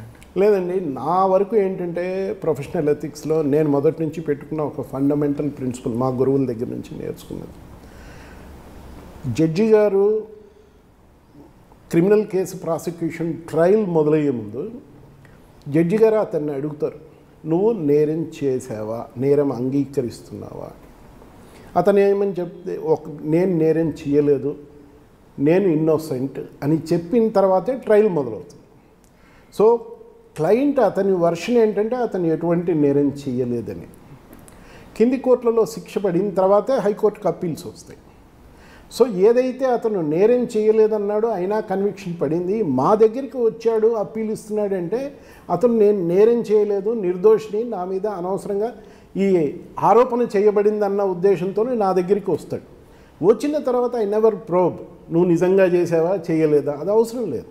ప్రొఫెషనల్ ఎథిక్స్ ఏంటంటే ఏ క్లయింట్ కోర్టులో న్యాయస్థానంలోనే డినై చేసి నేను ఎటువంటి నేరం చేయలేదన్న తర్వాత he sticking on to that. అందుకనే కన్విక్షన్ మీద మళ్ళీ హైకోర్టులో అప్పీల్కి వస్తున్నాడు చేయలేదు కాబట్టి. సో అతను నేరం చేయలేదన్న భావనతోనే మేము ముందుకెళ్తాం. అతను నిజంగా నేరం చేశాడా లేదా అన్నది భగవంతునికి తెలుసు, పోలీసు వాళ్ళు ఇన్వెస్టిగేట్ చేసి కరెక్ట్గా కోర్టులో ప్రూవ్ చేయాల్సిందే. మా వరకు మా ప్రొఫెషనల్ ఎథిక్స్ ఏమని చెప్తాయంటే నా దగ్గరికి వచ్చిన క్లయింటు కింది కోర్టులో నేరం చేయలేదని చెప్పిన తర్వాత మాకు కేసు ఇచ్చిన తర్వాత అతను నేరం చేయలేదు, నిర్దోషి అన్న భావన మీదనే మేము ప్రొసీడ్ అవుతాం. And then will probe police investigation ఏ విధంగా జరిగింది, ట్రయల్ ఏ విధంగా జరిగింది, సాక్ష్యం ఏ విధంగా వచ్చింది, కింది కోర్టు జడ్జి గారు దేన్ని మిస్ అయ్యారు, దేన్ని పరిశీలించలేదు, ఏ విధంగా కన్విక్షన్ పొరపాటున వేశారు అన్న యాంగిల్స్లోనే మాది వెళ్తూ వస్తుంది. కాబట్టి మీరు మొదట్లో అడిగారు ఫస్ట్ క్వశ్చన్, మీరు ఫ్యాక్షనిజాన్ని ప్రోత్సహిస్తున్నారా లేదా తగ్గించేదాన్ని కంట్రోల్ చేస్తున్నారా మీరు ఏంటి? మేము యాజ్ ఎ క్రిమినల్ లాయర్ కానీ for that matter any case we do justice to the case. I am not saying we do justice to the client అని నేను చెప్పడం లేదు, justice to the case on hand. మా దగ్గరికి వచ్చిన ఏదైతే case ఉందో అది on paper it will be there. మేము దాన్ని చూసి దాంట్లో తప్పులు చూసి దాన్ని బట్టి మేము ప్రజెంట్ చేస్తాం. కానీ ఫ్యాక్షనిజం పెరగాలని కోరము, దాన్ని తగ్గేదానికి వేరే విధంగా ఎఫర్ట్స్ అంటే అది it is for the governments. కానీ మీరు కూడా రాయలసీమ పుట్టిన వాల్స్గా ఆ ఏరియాలో ఒక ఫ్యాక్షన్ తగ్గిపోవడానికి కూడా మీకు ఫీలింగ్ ఉంటుంది. అంటే మీరు అన్నట్లుగా ప్రొఫెషనల్గా కేసు వైపు చూస్తారు తప్ప క్యాండిడేట్ వైపు గురించి మీరు ఆలోచించారు. కానీ వాళ్ళు మార్పు తేడానికి కూడా మీరు ప్రయత్నం చేసే అవకాశాలు ఉండొచ్చు కదా? మార్పు తేవడానికంటే ఒకటి నాకు స్ట్రాంగ్ బిలీఫ్ ఏంటంటే ఫ్రమ్ ది బిగినింగ్, ఇది మా మదర్ చెప్పినప్పుడు, తప్పు చేసిన వాడు ఎప్పటికీ తప్పించుకోలేడు. తప్పు చేసిన వాడిని ఈ మానవ న్యాయస్థానాలు ఇవి ఏదైనా పనిష్ చేయొచ్చు చేయకపోవచ్చు, కానీ దేవుడు అనేవాడు డెఫినెట్గా శిక్ష వేస్తాడు. అవి ఎన్నో అనుభవాలు ఉన్నాయి నాకు. అనుభవాలు నేను గెలిచిన కేసులోనే ఒక కేసులో ఏంటంటే ఒకతనికి లైఫ్ ఇంప్రిజన్మెంట్ పడింది. చర్లపల్లి జైల్లో ఉన్నాడు. మాటికి ఏంటంటే నన్ను ఎంతో తొందరగా రిలీజ్ చేస్తారు, మా కూతురు పెళ్లి చేసుకోవాలి, నాకు డయాబెటీస్ వచ్చింది, ఆ ఇబ్బందులు ఉన్నాయి, ఈ ఇబ్బందులు ఉన్నాయి అంటూ వచ్చాడు. నేను యాజ్ యూ సెడ్, నేను ఎప్పుడు కూడా ఎవరిని కూడా నువ్వు నేరం చేసావా అనేది అడగను. నా దగ్గరికి వచ్చాడంటే నేరం చేయకుండా అంతే, ఫైల్ను ఫాలో అవుతాను. ఆ కేసు ఆర్గ్యూ చేసిన తర్వాత గెలిచాను. గెలిచిన తర్వాత ఆ కాపీ, జడ్జిమెంట్ కాపీ ఇమ్మీడియట్గా చర్లపల్లి జైలుకి వెళ్ళింది. చర్లపల్లి జైలుకి వెళ్ళిన తర్వాత అతన్ని రిలీజ్ చేశారు. నాకు ఫస్ట్ వచ్చి థ్యాంక్స్ చెప్పేసి బయలుదేరి వెళ్ళిపోయాడు. అదే రోజు ఆయన ప్రయాణం ఊరికి వెళ్తున్న బస్సు కడప తండ్రి బీచ్పల్లి బ్రిడ్జ్ దగ్గర నుంచి కృష్ణానదిలో పడి చనిపోయాడు. అక్కడ చెప్పదలుచుకున్నది ఏంటంటే, కేసు కనుక తొందర చేయకుండా ఉంటే అతను బతికిండేవాడు, కేసు కనుక గెలవకుండా ఉంటే జైల్లో బతికిండేవాడు. కేసు గెలిచాము. ఇంకోటి మీకు చెప్పాల్సింది, ఎప్పుడైతే గెలిచిన తర్వాత అతను థ్యాంక్స్ చెప్పడానికి వచ్చాడో, ఈ కన్ఫెస్డ్ బిఫోర్ మీ, నేను ఈ నేరం చేశాను. అప్పుడు నాకు బాధ మొదలైంది. అరే నేను కేసు గెలిచాను, ఇతను విడిపించాము, బట్ ఇతను ఏంటి ఈరోజు నేను చేశానని ఇప్పుడు ఒప్పుకుంటున్నాడు నా దగ్గర. అయినా it is for the God, what ever he has happened, he has already happened అని నా మనసులో నేను అనుకున్న తర్వాత అతను ప్రయాణం చేస్తున్న బస్సు ఏంటి, నదిలో పడ్డం ఏంటి, చనిపోవడం ఏంటి. Therefore God is there to punish them. మనం ఇక్కడ ఏంటంటే మా ప్రొఫెషన్ మేము సిన్సియర్గా చేయాలి. జడ్జి గారు కూడా ఆయన డ్యూటీ ఆయన సిన్సియర్గా చేయాలి. ఎవరైనా కూడా ఏంటో వాళ్ళ వర్క్స్ భగవద్గీతలో చెప్పినట్టు మన కర్మలను మనం ఏంటంటే పర్ఫెక్ట్గా చేయాలి. రిజల్ట్ గురించి మనం ఆలోచించకూడదు, ఎందుకంటే రిజల్ట్కి మనం కాదు బాధ్యతలు. దేవుడు దానికి రిజల్ట్ ఏది ఇవ్వాలి, ఆ కర్మఫలాన్ని అనేది ఆయన నిర్ణయిస్తాడు అల్టిమేట్గా. So he has given destiny for that client by way of death. ఇక్కడ కేసు గెలవాలని రాసిపెట్టుంది, గెలిచాము, విడుదల కావాలని ఉంది, ఆ బస్ ఎక్కాలని ఉంది, నదిలో పడి చనిపోవాలి అంటే అక్కడ రాసున్నప్పుడు ఏం చేయలేదు సార్. ఆ టైప్ కేసులు వచ్చినప్పుడు వాళ్ళ ఫీలింగ్సే ఉంటాయండి జనరల్గా. మర్డర్ చేసి మీ దగ్గరికి వచ్చాడు అనుకోండి, మర్డర్ చేసి అనేది ఇక్కడ మళ్ళీ నేను ఒప్పుకోను. మా దగ్గరికి నేనేం చేయలేకుండా వస్తాడు కాబట్టి, మీ దగ్గరికి చేయలేదు అని వస్తాడు, కానీ ఆల్రెడీ చేశాడు విషయం కింద కోర్టు కన్ఫర్మ్ చేస్తుంటుంది. అవును, మీ దగ్గరికి వచ్చిన తర్వాత అతనిలో కొంచెమైన పరివర్తన కనిపిస్తుంటుందా, లేదా అదొక ప్రొఫెషనల్గా లేదంటే హ్యాబిచువల్ అఫెండర్ లాగా ఉంటాడంటే? లేదు, డెఫినెట్గా ఏంటంటే ఒకవేళ నిజంగా ఎవరైనా చేసినా కూడా పశ్చాత్తాపం అనేది అందరిలో ఉంటుంది. అక్కడ ఆ మూమెంట్లో అక్కడున్న పరిస్థితుల్లో ఆ రోజు ఆ విధంగా ఇన్సిడెంట్ ఏదైనా జరిగిండొచ్చు. జరిగిన తర్వాత ఎందుకు ఈ విధంగా చేయాల్సి వచ్చింది అనేది డెఫినెట్గా ప్రతి ఒక్కరిలో ఆ ఫీలింగ్ ఉంటుంది. కొన్ని కంపల్షన్స్తోనో ఏదో ఏ విధంగానో. చాలా వరకు కేసుల్లో ఏంటంటే నిరాధారమైన ఆరోపణలే ఎక్కువ ఉంటాయి, నిజం కంటే అబద్ధం ఎక్కువ ఉంటుంది. ఈ అక్కడ ఫ్యాక్షన్స్లో ఏంటంటే పలానా ఏతో శత్రుత్వం ఉందనుకోండి, ఆ మర్డర్ జరిగింది ఒకవేళ ఏ ఒక్కడే చేసింటాడు అనుకోండి, బట్ ఏతో పాటు ఏంటంటే ఏ టు జెడ్ వరకు వాళ్ళ కుటుంబ సభ్యులందరినీ, వాళ్ళ ఫ్రెండ్స్ను, వాళ్ళ బంధువులను, వాళ్ళ ఫాలోవర్స్ని అందరినీ ఏంటంటే ఇంప్లికేట్ చేస్తారు. సో దాట్ ఈ ఫ్యాక్షన్ ఏమనుకుంటుంది, వాళ్ళని అందరినీ ఇంప్లికేట్ చేస్తే ఆ విలేజ్లో ఉన్న మొత్తం ఎనిమీస్ ఒక్క దెబ్బతో వెళ్ళిపోతారు. 2 మెథడ్స్. ఎనిమీని ఏంటంటే పర్సనల్ అనిహిలేషన్, అంటే అతన్ని చంపడం ద్వారా తొలగించుకోవడం ఒకటి, లేదా కేసులో ఆ గ్రూప్ని అంతా ఇంప్లికేట్ చేసేసి అందరినీ జైల్లోకి పంపించడం. కానీ అప్పుడు మీరు అన్నట్లుగా ఆ కేసుల్లో A1 నిజంగా ముద్దాయి అనుకుంటే వాళ్ళందరినీ జైలు పంపిస్తున్నప్పుడు A2, A10 వరకు వాళ్ళు ఒక కసి స్టార్ట్ అవుతుంది కదండి. కసి వాళ్ళల్లో స్టార్ట్ కావడానికి ఉండొచ్చు కసి కూడా, ఎందుకంటే నేరానికి మమ్మల్ని జైలు పాలు చేశారు, బయటకు వచ్చాక దాన్ని రివెంజ్ తీసుకోవాలని వాళ్ళు కూడా ఫీల్ అవుతారు. కసి ఉండొచ్చు. రెండోది రివెంజ్ కూడా ఏంటంటే వాళ్ళని ఇంకో కేసులో ఇదే విధంగా ఇంప్లికేట్ చేస్తే వాళ్ళు కూడా బాధపడతారు కదా అన్న ఆలోచన కూడా ఉండొచ్చు. ఇప్పుడు ఒక కేసులో ఏంటంటే రామసుబ్బారెడ్డి గారు ఇంతకుముందు మినిస్టర్గా చేశారు, ఇప్పుడు మన తెలుగుదేశం తరఫున జమ్మలమడుగు నుంచి కంటెస్ట్ చేశారు. ఆ కేసు మేము చేశాం. ఆ case Shadnagar double murder case. దాంట్లో ఏంటంటే కింది కోర్టు అంటే ఇక్కడ నాంపల్లి క్రిమినల్ కోర్టులో జరిగినంత వరకు నేను చూడాలి. డబుల్ మర్డర్ కేసు గురించి ఒకసారి చెప్పండి. అది జమ్మలమడుగులో ఇప్పుడు మినిస్టర్ ఆదినారాయణ రెడ్డి గారికి రామసుబ్బారెడ్డి గారి వాళ్ళ పెదనాన్న శివారెడ్డి గారు, వాళ్ళిద్దరి రెండు ఫ్యామిలీస్కి మధ్య మొదటి నుంచి చాలా సంవత్సరాలుగా ఫ్యాక్షన్ నడుస్తాం. ఇటుపక్క అటుపక్క నెంబర్ ఆఫ్ ఇన్సిడెంట్స్ జరగడం ఇది జరిగింది.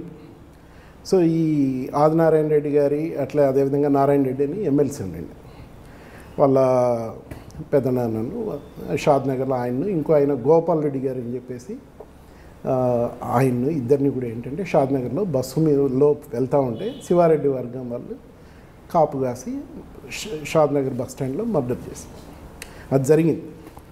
దాంట్లో రామసుబ్బారెడ్డి గారు అక్యూజన్ నెంబర్ 7. దాంట్లో కింది కోర్టులో కన్విక్షన్ పడింది.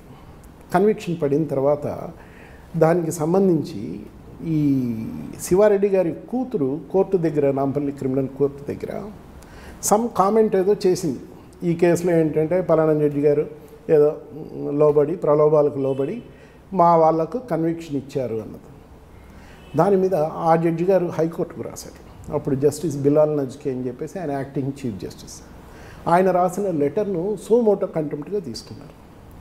రెండవది ఏంటంటే అప్పుడు ఆ లెటర్లో ఏం రాశారంటే ఆవిడ చెప్పిన దాన్ని TV9 వాళ్ళు కంటిన్యూస్గా ఏంటంటే చూపిస్తూనే వచ్చారు, బ్రేకింగ్ న్యూస్ లాగా. ఈ విధంగా జడ్జి ప్రలోభాలకు లోబడి కన్విక్షన్ ఇచ్చాడు అన్నది. అది కూడా కంటెంప్ట్ కోర్టు, అది contempt of court, suo motu contempt of court కింద తీసుకున్నారు. తీసుకున్న తర్వాత ఎవరు శివారెడ్డి గారి కూతురు మీద తీసుకున్నారు, TV9 మీద, రవిప్రకాష్ మీద తీసుకున్నారు, ఇంకో వేరే వాళ్ళ మీద తీసుకున్నారు.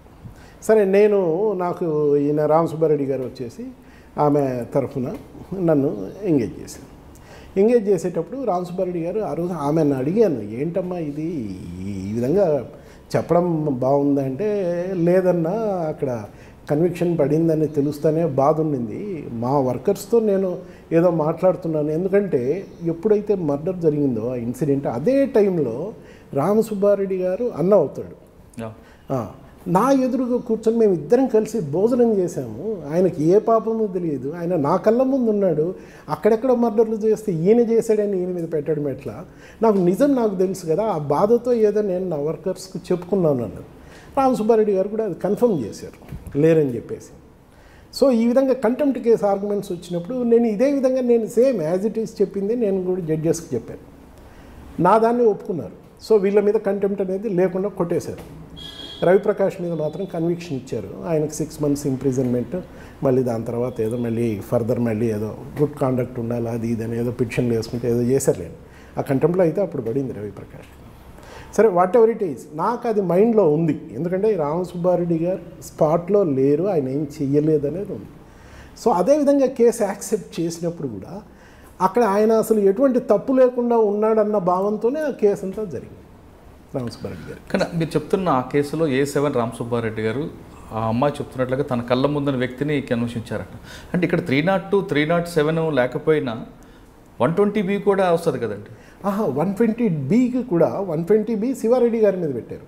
శివారెడ్డి గారు స్పాట్లో ఏంటంటే షాద్ నగర్ బస్ స్టాండ్లో ఆయన లోపల లేడు, బయట ఎక్కడో జీప్లో ఉన్నాడు. ఆయన మీద రామసుబ్బారెడ్డి గారు డైరెక్ట్ ఆయన చంపినట్టుగా పెట్టారు.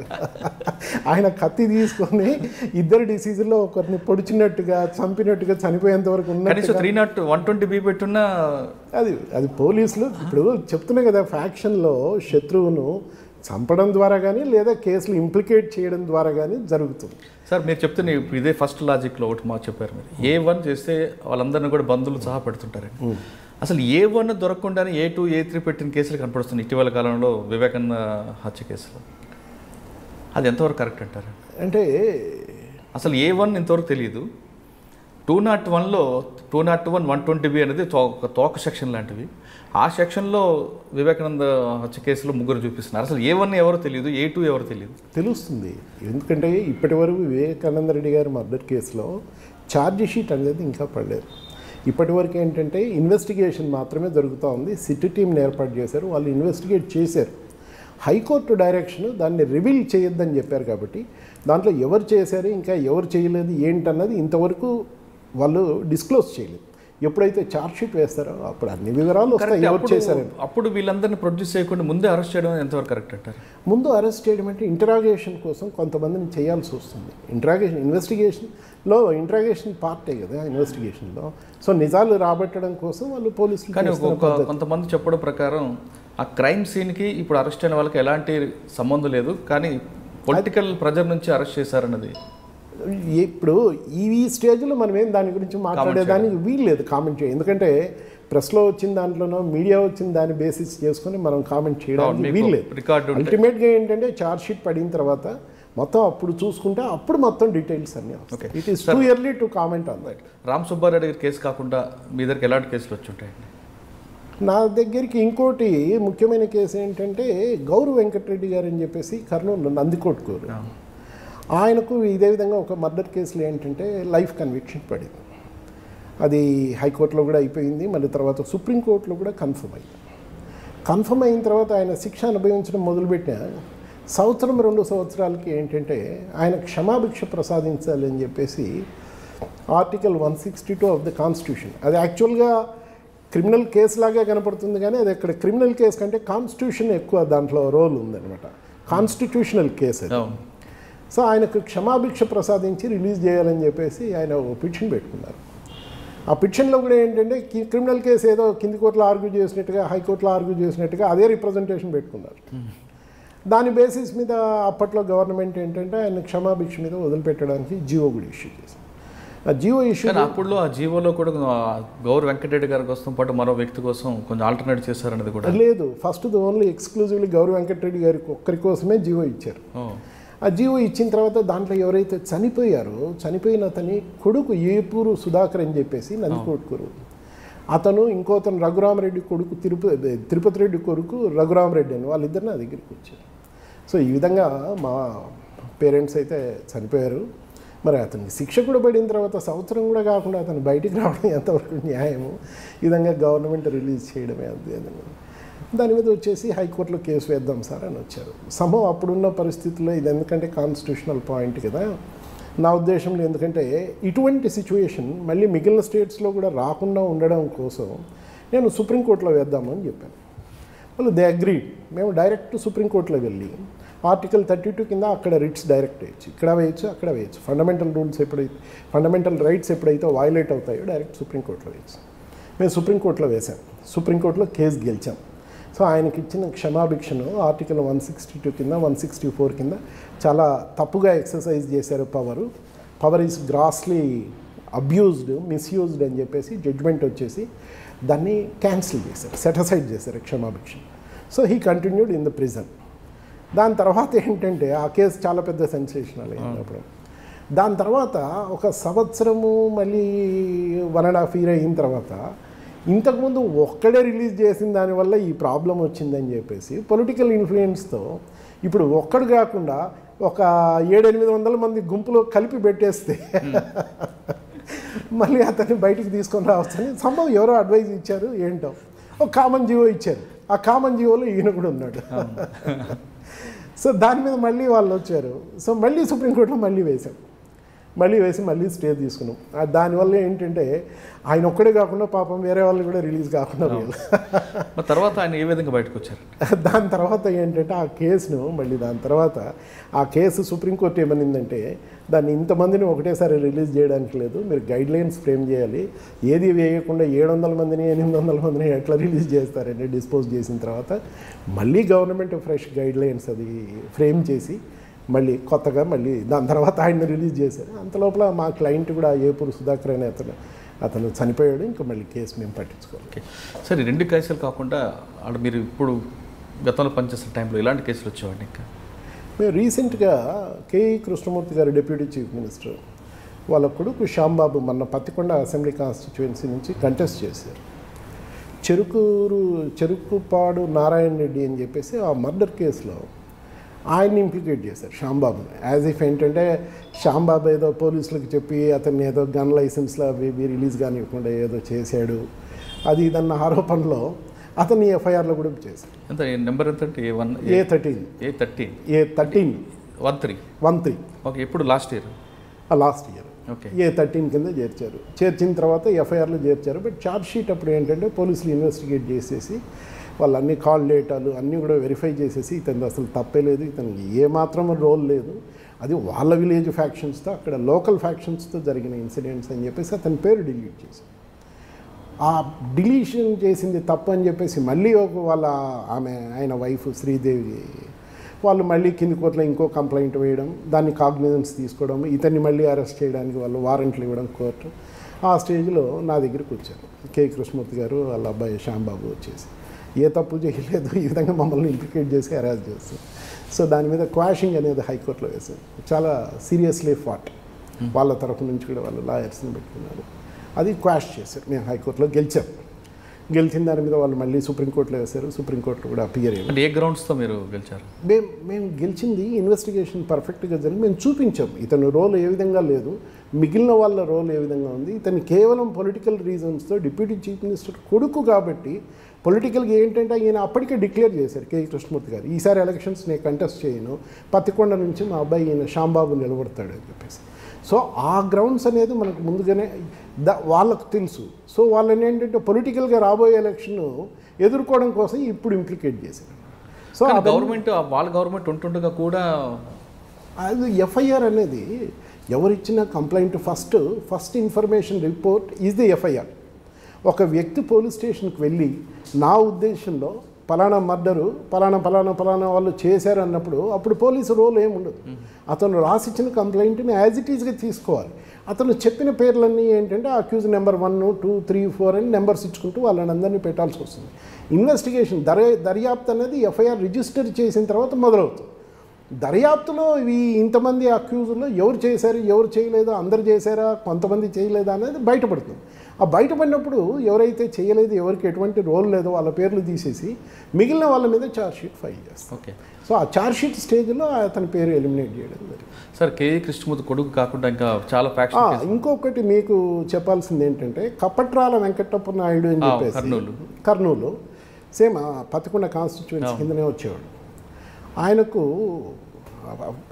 పెద్ద ఫ్యాక్షనిస్టు అయితే నా దగ్గర రెగ్యులర్గా వచ్చేవాడు. ఆయనకు ప్రాణ భయం అనేది ఉండేది. సో గన్మెన్ కోసము, పోలీస్ ఎస్కార్ట్ కోసం మేము నెంబర్ ఆఫ్ రిట్ పిటిషన్స్ హైకోర్టులో వేయడం జరిగింది. అతని మర్డరు అతను జీప్లో వాళ్ళ ఊరు నుంచి కపట్రాల నుంచి కర్నూలుకు వస్తూ ఉండగా లారీతో డాష్ చేసి కొట్టి అక్కడ మర్డర్ ఇన్సిడెంట్ జరిగింది. ఇనీషియల్గా ఏమైపోయిందంటే ఆ రోజు ఇట్లే సమ్మర్ వెకేషన్స్ ఈ మే నెలలో వెంకటప్ప నాయుడు నా క్లయింట్. నేను సడన్గా టీవీ ఆన్ చేసి చూస్తూ ఉంటే ఇట్లా వెంకటప్ప నాయుడు యాక్సిడెంట్లో చనిపోయాడు. I was shocked. ఏంటి అది, సరే ఎట్లా చనిపోయాడు ఏంటని ఐ వాజ్ జస్ట్ చూస్తున్నాను, వాచ్ చేస్తున్నాను టీవీ.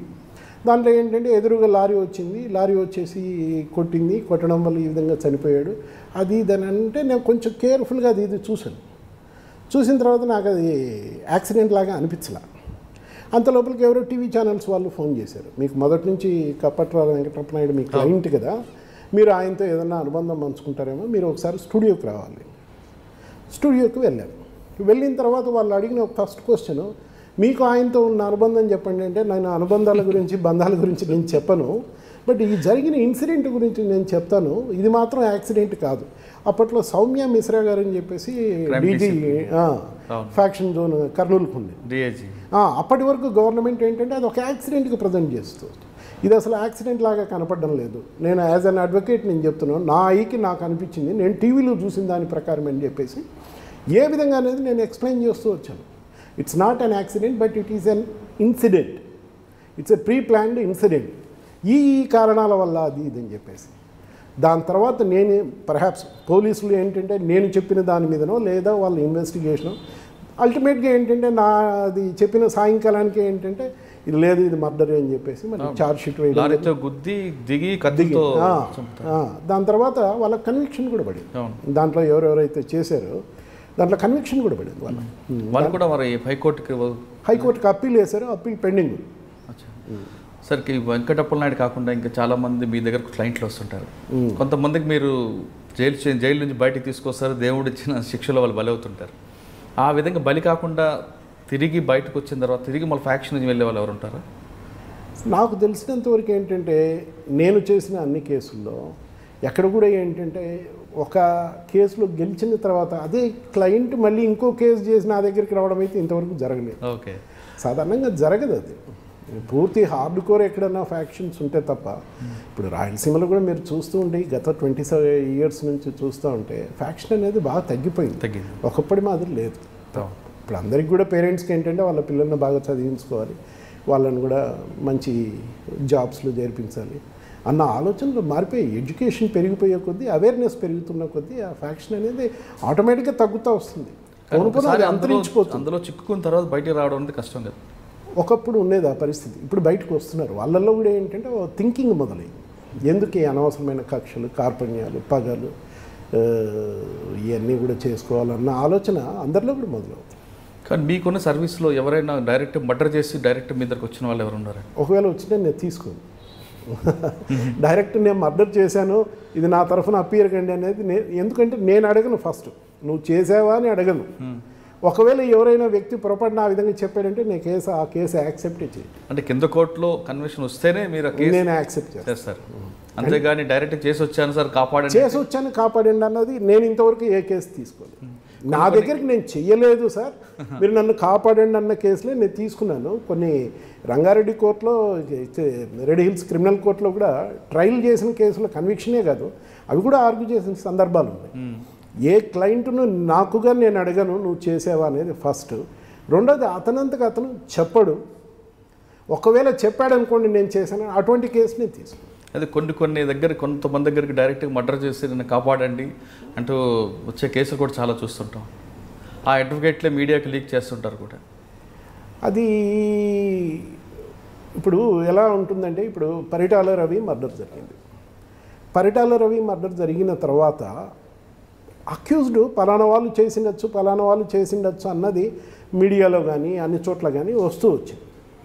ఆ వస్తువు వచ్చిన తర్వాత దెన్ అక్కడున్న ఒక లోకల్ అడ్వకేట్ ఆదిశేషారెడ్డి గారు అని చెప్పేసి, ఆయన నాకు మంచి మిత్రుడు కూడా, ఆయన దగ్గరికి వెళ్ళిన అక్యూజ్ను ఒక్కొక్కరిని ఏంటంటే ప్రజెంట్ చేస్తూ వచ్చాడు పోలీసులకు. సరెండర్ పిటిషన్లు వీళ్ళు పోయి పోలీస్ స్టేషన్లో సరెండర్ కావడం, అంత మాత్రాన వాళ్ళు నేరం అంగీకరించినట్టు అనుకోవడానికి లేదు.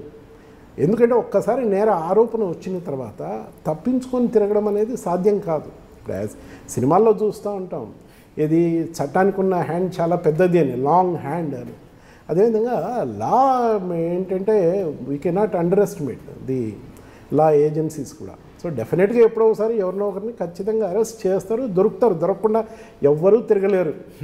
ఖచ్చితంగా ఏదో ఒక ఆ విధంగా సరెండర్ చేసిన సందర్భాలు ఉన్నాయి. కానీ అడ్వకేట్లే వీళ్ళు నేరం చేశారు అంగీకరిస్తున్నారనేది. సార్, మీరు ఫ్యాక్షన్స్ కాకుండా చిత్తూరులో జరిగిన డబుల్ మర్డర్ కోర్టు కేసు కూడా మీ దగ్గర ఉన్నట్టుంది, చింటూ కేసు. అంటే ఆ కేసులో అతను కటారి మోహన్ని సొంత అక్కని ఇద్దరు కూడా స్వయంగా చంపినట్లుగా పోలీసులు ప్రూవ్ చేశారు, అతను జైలుకి వెళ్ళింది. పోలీసులు ఇంకా ప్రూవ్ అనేది లేదండి, ఇప్పటి వరకు ఆరోపణలే. ఇంకా కేసు ఏంటంటే విచారణ జరగాలి, ట్రయల్ జరగాలి. సో ఇప్పటి వరకు ఏంటంటే దాంట్లో బెయిల్ పిటిషన్స్ అవన్నీ కొన్ని ఆర్గ్యూ చేశాను. అఫ్కోర్స్ దాంట్లో అక్యూజ్ నెంబర్ 1 చింటూ ఇంకా జైల్లోనే ఉన్నాడు, ఇంకా బెయిల్ రాలేదు అతనికి. బట్ ట్రయల్ వర్క్కు అక్కడ చిత్తూరులో ఆర్గ్యుమెంట్స్కు నన్ను ఎంగేజ్ చేశారు. కేసు ఇంకా పెండింగ్ ఉంది, ఆరోపణల స్టేజ్లో. క్లియర్గా సీసీటీవీలో కూడా చూపిస్తుంది అతను రావడం, బుర్కాలు వేసుకోవడం, దగ్గరుండి చంపడం అంతా కూడా. ఇంకా ఆ కేసులో అది సీసీటీవీలో ఉన్నట్టు అసలు ఎక్కడ మీరు అంటున్నారు కానీ ఛార్జ్షీట్లో అయితే లేదు. ఓకే, ఛార్జ్షీట్లో ఈ విధంగా సీసీటీవీలో ఉంది, ఆయన బుర్కా తీయడము జరిగింది, షూట్ చేయడము అన్నది ఛార్జ్షీట్లో లేదు. ఛార్జ్షీట్లో లేనిది మనం ఉన్నట్టు ఎట్లా అనుకుంటాం? అంటే హాల్లోకి రావడం అంతా చూపించడం, తర్వాత జీప్ మీద పారిపోతున్నప్పుడు కూడా అక్కడ సీసీటీవీ చూపించినట్లుగా లేదు, అది ఛార్జ్షీట్లో లేదు. జీప్లో వెళ్తున్నప్పుడు సీసీటీవీ చూపించిందని ఎక్కడా లేదు, ఛార్జ్షీట్లో లేదు. సో అది అంటే ఇప్పుడు ఛార్జ్షీట్లో ఉన్నదే మీరు పాయింట్ తీసుకుంటారు. ఎందుకంటే పోలీసులు ఇన్వెస్టిగేట్ చేసిన తర్వాత, కొన్ని నెలలు ఇన్వెస్టిగేట్ చేసిన తర్వాత, చాలామంది సాక్షులను విచారించిన తర్వాత ఈ విధంగా జరిగిందని వాళ్ళు పెడతారు. పెట్టిన తర్వాతే కదా మా రోల్ స్టార్ట్ అయ్యేది. అప్పటి నుంచే కదా పోలీసులు ఇన్వెస్టిగేషన్ నిజంగా పర్ఫెక్ట్గా జరిగిందా, ఇక్కడ ఏదన్నా ఫాల్సిటీ ఎక్కడెక్కడ వచ్చింది, ఎక్కడ అన్నీ మసిబూసి మారేడికాయ చేస్తున్నారనేది మేము దాన్ని విప్పుకుంటూ వస్తాం కదా, అక్కడ మాకు తెలుస్తుంది నిజాలు. క్రాస్ ఎగ్జామినేషన్లో ఒక విట్నెస్ అండి ఎక్కడైనా కూడా ఏంటంటే, విత్ ఎక్స్పీరియన్స్ ఐఎమ్ సేయింగ్, ఒక నిజం చెప్పేవాడు సాక్ష్యం చెప్పేటప్పుడు నిజమే కనుక చెప్పాడు అనుకోండి, ఎంత గ్రేట్ లాయర్ అయినా ఏమీ చేయలేడు. క్రాస్ ఎగ్జామినేషన్లో ఆ విట్నెస్ షేక్ కూడా కాదు. అతని నుంచి మనం వేరే విధంగా డైవర్ట్ చేయడం కూడా అవకాశం ఉండదు. బట్ ఒక విట్నెస్ అబద్ధం చెప్పడం మొదలుపెట్టాడు అంటే అక్కడ భగవద్గీత మీద సాక్ష్యం అక్కడ ప్రమాణం చేసి ఒక్కసారి అబద్ధం చెప్పాడంటే క్రాస్ ఎగ్జామినేషన్లో అడ్వకేట్కు దొరుకుతాడు.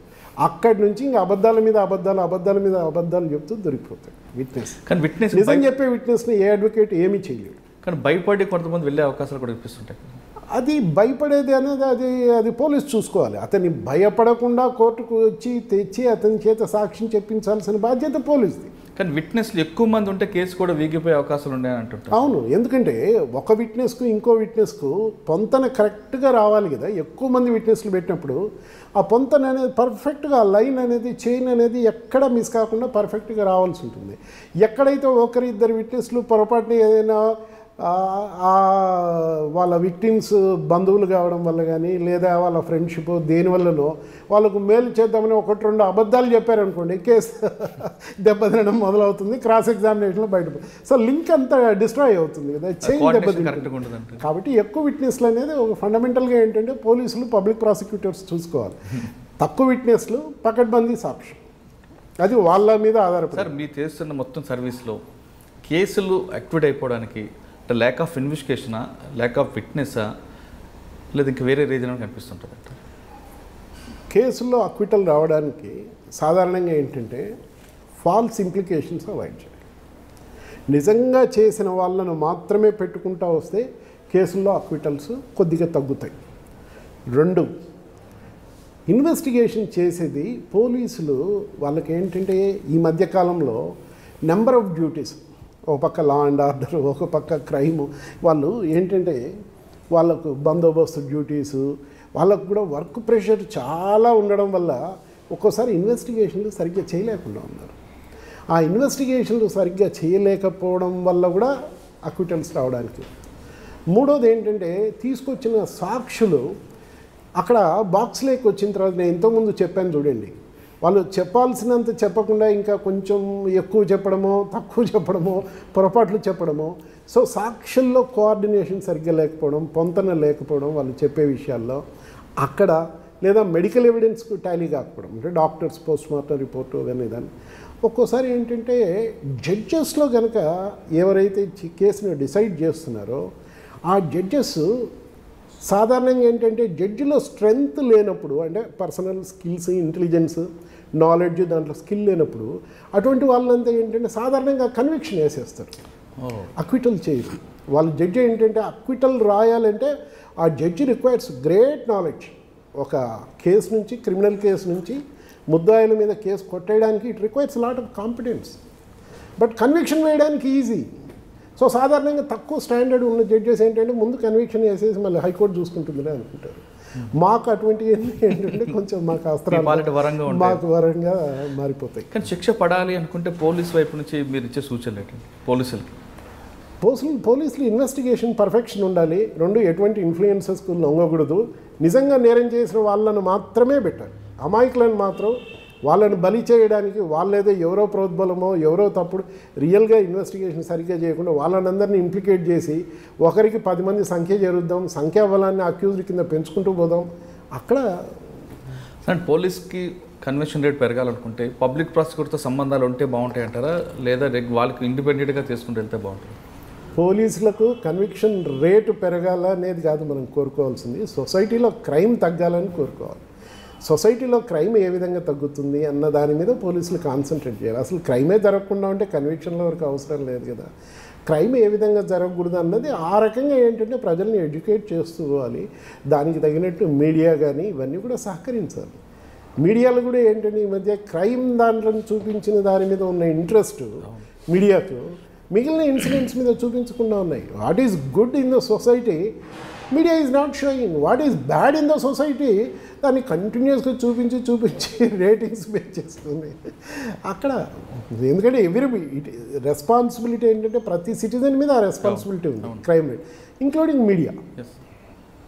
సార్ ఈ ఫ్యాక్షన్ మర్డర్ కేసులు కాకుండా 498లో కానీ లేదా కాన్స్టిట్యూషన్ కేసుల గురించి చెప్తారు. ఇప్పుడు 498A మ్యాట్రిమోనియల్ కేసెస్, భర్త హెరాస్ చేస్తున్నాడనో, అత్తమామ హెరాస్ చేస్తున్నారనో, అడిషనల్ డౌరీ కోసమనో ఇవన్నీ పెట్టే కేసెస్, 2 డైవర్స్ కేసెస్. అన్ఫార్చునేట్లీ ఏంటంటే నేను ప్రొఫెషన్లోకి ఎంటర్ అయినప్పుడు 1984లో ఎంటర్ అయినప్పుడు పర్సంటేజ్ ఆఫ్ కేసెస్ డైవర్స్కి వచ్చేవాళ్ళు, అంటే మొత్తం మ్యారేజెస్ జరిగిన మ్యారేజెస్ని చూసుకుంటే అసలు 0.5% ఉండేవి డైవర్స్ కేసెస్. బట్ 1991 తర్వాత ఎకనమిక్ లిబరలైజేషన్ కావచ్చు, లేదా ప్రపంచం నుంచి డాలర్స్ మనకి ఇండియాలో రావచ్చు, అవేర్నెస్ పెరిగిండొచ్చు, ఎడ్యుకేషన్ పెరిగిండొచ్చు, ఎగోస్ పెరిగిండొచ్చు. Reason I don't know, I can't say right now. But divorce cases ఏంటంటే percentage is growing every year. ఏంటంటే ఆ family courts are flooded with divorce cases. Now 0.5% ఉన్నది కాస్త ఇప్పుడు 5%కి వచ్చింటుందేమో, 5 to 10% మధ్యలో ఉంటుందేమో అనుకుంటున్నా. స్టిల్ ఏంటంటే హిందూ సిస్టంలో, ఇక్కడ ఇండియన్ మ్యారేజ్ సిస్టంలో 90% marriages are intact by God's grace కానీ వాట్ ఎవర్ ఇట్ ఈస్, మన సొసైటీ, మన కల్చర్ దీనివల్ల. బట్ అయినప్పటికీ ఏంటంటే 5 to 10% కూడా పెరగడం కూడా ఇట్ ఈస్ అలార్మింగ్ సిచ్యువేషన్. ఆ విధంగా ఉంది. ఈ మ్యాట్రిమోనియల్ కేసెస్లో కూడా ఏంటంటే మా దగ్గరికి వచ్చిన కేసులో మేము ఫస్ట్ వీలున్నంత వరకు వాళ్ళని ఇద్దరు వస్తే ఇద్దరిని కూర్చోబెట్టి వాళ్ళను కన్సిలియేట్ చేసి మ్యారేజ్ కంటిన్యూ అయ్యేటట్టుగానే చూస్తాం. స్ట్రైట్ అవే డైవర్స్ వేయడానికి సాధారణంగా మేము ఒప్పుకోం. సో సపోజ్ ఒక్కరే వచ్చారనుకోండి, ఒక్కరు వచ్చినా కూడా ఏంటంటే ఫస్ట్ వీళ్ళు ఎంతసేపు ఆపోజిట్, అంటే హస్బెండ్ వచ్చాడు అనుకోండి, వైఫ్ మీద ఏదేదో చెప్తా వస్తుంది, వైఫ్ వచ్చింది అనుకోండి హస్బెండ్ మీద ఏదేదో.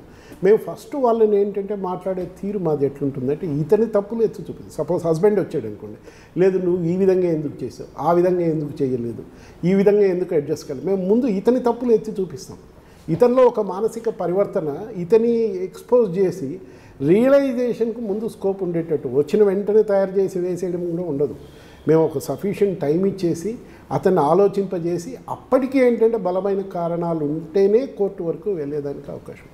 నెంబర్ ఆఫ్ ఆ విధంగా నా దగ్గరికి వచ్చిన కేసెస్ ఈ స్టేజ్లోనే ఎటువంటి ఫీజు తీసుకోకుండా వాళ్ళిద్దరిని భార్యాభర్తను మళ్ళీ కాంప్రమైజ్ చేసి మంచి లైఫ్ లీడ్ చేసేట్టు పెద్ద పెద్ద ఎడ్యుకేటెడ్ ఇద్దరు. ఒక కేసులో అయితే husband was chartered accountant, wife was bank employee, managerial cadre. ఇద్దరిని కూడా కాంప్రమైజ్ చేసి మళ్ళీ కానీ మీరు దగ్గరకు వచ్చిన కేసుల్ని మీరు ముందు కంప్లైంట్ వైపే మిస్టేక్ చూపిస్తూ కాంప్రమైజ్ తప్పులు చూపిస్తూ ఆయన కన్విన్స్ చేస్తారు. కొంతమంది అడ్వకేట్లు కేసు రావడం తరువాత వాళ్ళ మీద అది అక్కడ ఏంటంటే మా అడ్వకేట్ సోదరులు కూడా గమనించాల్సిన విషయం ఏంటంటే advocate profession is a noble profession. Like teaching profession is a noble profession ఏ విధంగా ఉందో అడ్వకేట్ ప్రొఫెషన్ కూడా నోబుల్ ప్రొఫెషన్. ఎంతసేపు ఏంటంటే మన కేసు వచ్చింది, క్లయింట్ వచ్చాడు, డబ్బు తీసుకుందాం వేసేద్దామన్న ఆలోచన కాకుండా సొసైటీ ఏదైతే ఆర్డర్లీనెస్, సొసైటీలో మంచి అనే దాంట్లో మనకు కూడా కొంత బాధ్యత ఉంది. మనం సొసైటీలో మనం భాగమైనప్పుడు ఈ ప్రొఫెషన్లో సొసైటీ బాగుపడడానికి మనం ఏం చేయాలన్నది కూడా ప్రతి అడ్వకేట్ కూడా గుర్తుపెట్టుకొని కేవలం కేసు డబ్బు గురించి ఆలోచించకుండా కొంచెం చేస్తూ ఉంటే బాగుంటుంది. కానీ కొన్ని 498 కేసుల్లో ఎక్కడో అమెరికాలో ఉన్న ఆడబడుచుని, ఆంధ్రాలో ఉన్న అత్తగారిని కూడా పెట్టడం అనేది ఇప్పుడు ఫ్రాంక్గా చెప్పాలంటే ఈ సెక్షన్ 498A ఒకటి ఏది వైఫ్ సైడ్ నుంచి, అదేవిధంగా SC ST అట్రాసిటీస్ యాక్ట్, అక్కడ కూడా ఏంటంటే ఈ 2 దాంట్లోనే ఏంటంటే బాగా మిస్యూజ్ చేయడం జరిగిపోతుంది. ఈ ఫాల్స్ ఇంప్లికేషన్స్ ఎక్కువ అవుతున్నాయి. జరగకుండా జరిగినట్టుగా రాయడము. ఆ SC ST యాక్ట్లో ఏంటంటే యాంటిసిపేటరీ బెయిల్ అనేది లేకుండా ఉండడం ప్రొవిజను. దాన్ని సుప్రీంకోర్టు అసలు యాంటిసిపేటరీ బెయిల్ లేకుండా ఉన్న ప్రొవిజన్ ఏంటంటే సుప్రీంకోర్టు వ్యాలిడ్ అని చెప్పేసి అప్హోల్డ్ చేసింది సెక్షన్ 18 ఆఫ్ ది యాక్ట్ను. సో ఆ విధంగా దానివల్ల ఏంటంటే దాన్ని చాలా గ్రాస్ మిస్యూజ్ జరుగుతూ ఉంది దాంట్లో. అవన్నీ ఏంటంటే people are exploiting the situation. కానీ SC ST కేసుల్లో కాశ్మీర్లోంచి ఎందుకు ఇంప్లిమెంట్ కావాలి? కాశ్మీర్లో ఇప్పుడు మన మిగతా స్టేట్లో ఎక్సెప్ట్ కాశ్మీర్ ఎక్కడ పెట్టిన కేసు SC ST కేసు వద్దు మీరు అన్నట్లు బెయిల్ దొరకదు. కానీ కాశ్మీర్లో దానికి మీకు ఆ ప్రకారంగా మనం మాట్లాడాలంటే హిస్టరీలోకి చాలా వెళ్ళాల్సి ఉంటుంది.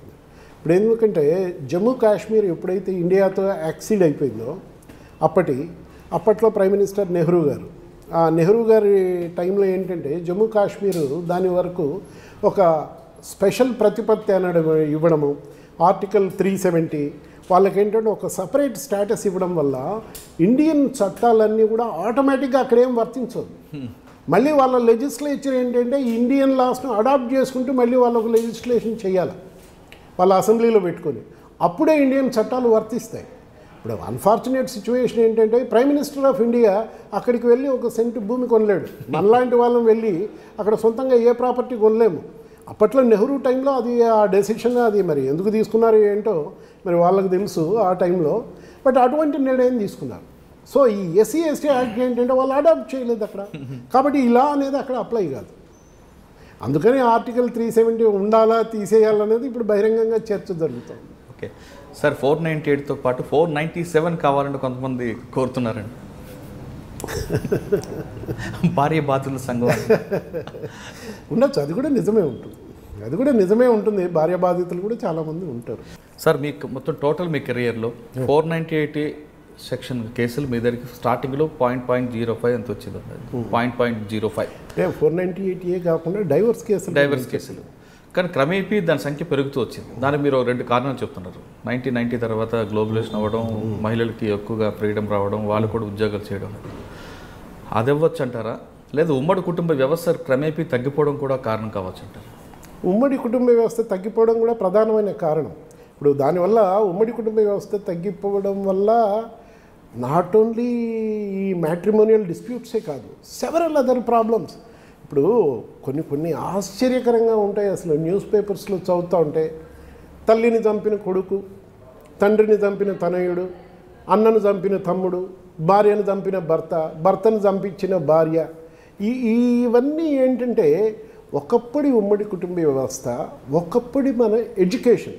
మా చిన్నప్పుడు కూడా, ఎందుకంటే మేము ఫస్ట్ క్లాస్ చదివేటప్పుడు మాకు బాలశిక్ష ఉండేది, నీతి శాస్త్రాలు ఉండేవి, తెలుగు నాన్ డీటెయిల్ ఉండేది, నీతి కథలు చెప్పేవాళ్ళు. చిన్నప్పటి నుంచి మా ఇంట్లో మాది ఉమ్మడి వ్యవస్థలాగా మాకు చిన్నప్పటి నుంచి చందమామ కథలు చదివించేవాళ్ళు. చందమామ, బాలమిత్ర ఇవన్నీ కూడా మంత్లీ ఇంటికి వచ్చేటి, ఇంటికి మేము చదివేవాళ్ళం. బాలల బొమ్మల భారతం, బాలల బొమ్మల రామాయణము, మన భాగవతము, ఇవన్నీ మేము చిన్నప్పుడు చదువుకున్నాం. ఎందుకంటే మాకు పెద్దవాళ్ళు చెప్పేవాళ్ళు, ఇది మన కల్చర్, మీరు చదవాలి, మీరు నేర్చుకోవాలి, నీతి ఇది, మన రీతి ఇది, మన పద్ధతి ఇది, మన ధర్మం ఇది, మన న్యాయం ఇది, ఇవన్నీ మేమైతే చదువుకొని పెరిగాం. బట్ ఇప్పుడున్న సిచ్యువేషన్లో ఒక్కొక్కసారి ఏంటంటే మేము కారులో వెళ్ళేటప్పుడు కోర్టు నుంచి ఇంటి నుంచి కోర్టుకు వెళ్తూ ఉంటాం కదా, మా జూనియర్స్ అందరూ ఉంటారు, ఏదో ఒక టాపిక్ కాన్వర్జేషన్ వస్తుంది. కొన్నిసార్లు ఐ వాజ్ షాక్డ్. అసలు రామాయణంలో ఏదైనా అంశం చెప్తే మా జూనియర్స్ కొంతమంది చెప్పలేరు, భారతంలో ఏంటి చెప్పండి అంటే ఒక్కోసారి నేను I will be proving about their knowledge. కొన్నిసార్లు చెప్పలేకపోతే నేను ఆ రోజు ఈవినింగ్ రిటర్న్లో ఏంటంటే నేను భారతం కొనేసి, రామాయణం కొనేసి వాళ్ళకి ఇచ్చి మీరు ఇది చదువుకోండి అని చెప్పాను. సో మీరు అన్నట్టుగా ఏంటంటే ఈ మొత్తం మీద ఉమ్మడి వ్యవస్థ దెబ్బతినడము ఒకటి, 2 కాన్వెంట్ ఎడ్యుకేషన్. పేరెంట్స్ కూడా ఉమ్మడి వ్యవస్థ దెబ్బతిన్నా, ఉమ్మడి కుటుంబ వ్యవస్థ దెబ్బతిన్నా పేరెంట్స్ కూడా పాతకాలం మా పేరెంట్స్ లాగా నేను చెప్పను, అప్పటి కాలం పేరెంట్స్ లాగా మరి ఇప్పటి పేరెంట్స్ ఆ విధంగా ఎంతసేపు కాన్వెంట్ ఎడ్యుకేషను, ఏబిసిడీలు నేర్పించుకోవాలని, మమ్మీ డాడీ అని పిలిపించుకోవాలని ఉన్న తపన మన కల్చర్ నేర్పించాలన్న దాని మీద ఉండకుండా ఉంది. దానివల్ల కూడా ఈ కేసెస్, మ్యాట్రిమోనియల్ కేసెస్, ఇటువంటివన్నీ విపరీతమైన ధోరణులు, ఇవన్నీ కూడా ఏంటంటే that is one of the reasons. Okay sir, ఈ కేసులు కాకుండా మీరు కాన్స్టిట్యూషన్ కేసులు చాలా చేసినట్టున్నారు. అవును, 1-2. ఇప్పుడు కాన్స్టిట్యూషనల్ కేసెస్కి సంబంధించినంతవరకు ఈ పబ్లిక్ ఇంట్రెస్ట్ లిటిగేషన్స్ చాలా వేసాం, చాలా చేసుకుంటూ వచ్చాం. ఒక కేసులో అయితే పర్టికులర్గా ఒకప్పటి ఒక గవర్నమెంటు ఒక పెద్ద రోడ్డు వర్క్ 127 crores వాళ్ళకి కావాల్సిన కంపెనీస్కి, అప్పట్లో మైటాస్ కంపెనీస్కి ఒక లెటర్ ద్వారా నామినేషన్ బేసిస్ మీద ఇచ్చేసింది. టెండర్స్ పిలవలేదు, వేరే బిడ్డర్స్ లేదు, మేము ఇంతకు చేస్తాము, ఇంత తక్కువకు చేసి ఏం లేకుండా స్ట్రైట్ లెటర్ మీద ఇచ్చేసి కాంట్రాక్ట్. సో దాన్ని ఛాలెంజ్ చేస్తూ రిట్ వేసాను. రిట్ వేస్తే రిట్ గెలిచాం, సెటిసైడ్ చేసేసి ఇది తప్పు, గవర్నమెంట్ ఎప్పుడు కూడా ఇదేదో సంతర్పణ కాదు, గవర్నమెంట్ సొమ్మును పంచిపెట్టడానికి ప్రజల డబ్బు, tax payers, governments hold the property as a trustee. ఎందుకంటే ప్రజలకు సంబంధించిన ఆస్తి ఇదంతా, మీరు ఒక ట్రస్టీగా పనిచేస్తున్నారు తప్ప మీరు ఏదో పాతకాలం నవాబుల మాదిరి జాగిర్లు దానం చేసినట్టు చేయడం కాదని చాలా సీరియస్ కామెంట్స్తో ఒక మంచి జడ్జిమెంట్ వచ్చింది, ల్యాండ్ మార్క్ జడ్జిమెంట్ వచ్చింది. కర్నూలులో కూడా ఒక కేసు మీరు ఏదో చేస్తున్నారు. కర్నూలులో కూడా ఒక కేసు కృష్ణగిరి మండలం సంబంధించినంత వరకు అక్కడ ఏదో ఊర్లో గొడవలు జరిగాయని అప్పట్లో ఒక ఎస్పీ గారు ఉండేవారు. ఆయన ఒక ఆర్డర్ పాస్ చేసేసి ఆపోజిట్ గ్రూప్ అంతా మీరు అసలు జిల్లా వదిలిపెట్టిపోవాలని చెప్పేసి ఒక ఆర్డర్ పాస్ చేశారు. వాళ్ళు ఆ ఊరి వాళ్ళంతా వెళ్ళి వేరు జిల్లాల్లో ఉండి వాళ్ళ ఇల్లు వదిలిపెట్టి పొలాలు వదిలిపెట్టి ఎక్కడో అడుక్కుంటూ చాలా దీనమైన పరిస్థితిలో కొన్ని వందల ఫ్యామిలీస్ వాళ్ళు నన్ను after suffering for 1 or 2 years they approached me. వాళ్ళకి తెలియదు, వాళ్ళ రైట్స్ కూడా తెలియదు. అరే ఈ విధంగా ఎవరైనా కూడా ఏంటంటే కాన్స్టిట్యూషన్ మనకు ప్రొవైడ్ చేస్తుంది. ఆర్టికల్ 21 కింద life and personal Liberty, article 19 ఎక్కడైనా కాన్స్టిట్యూషన్ మనం ఏంటంటే మనకు ఒక ఫ్రీడమ్ ఉంది. మనం ఏ ఊర్లో అయినా మనం ఉండొచ్చు, ఏ వృత్తి అయినా మనం చేసుకోవచ్చు.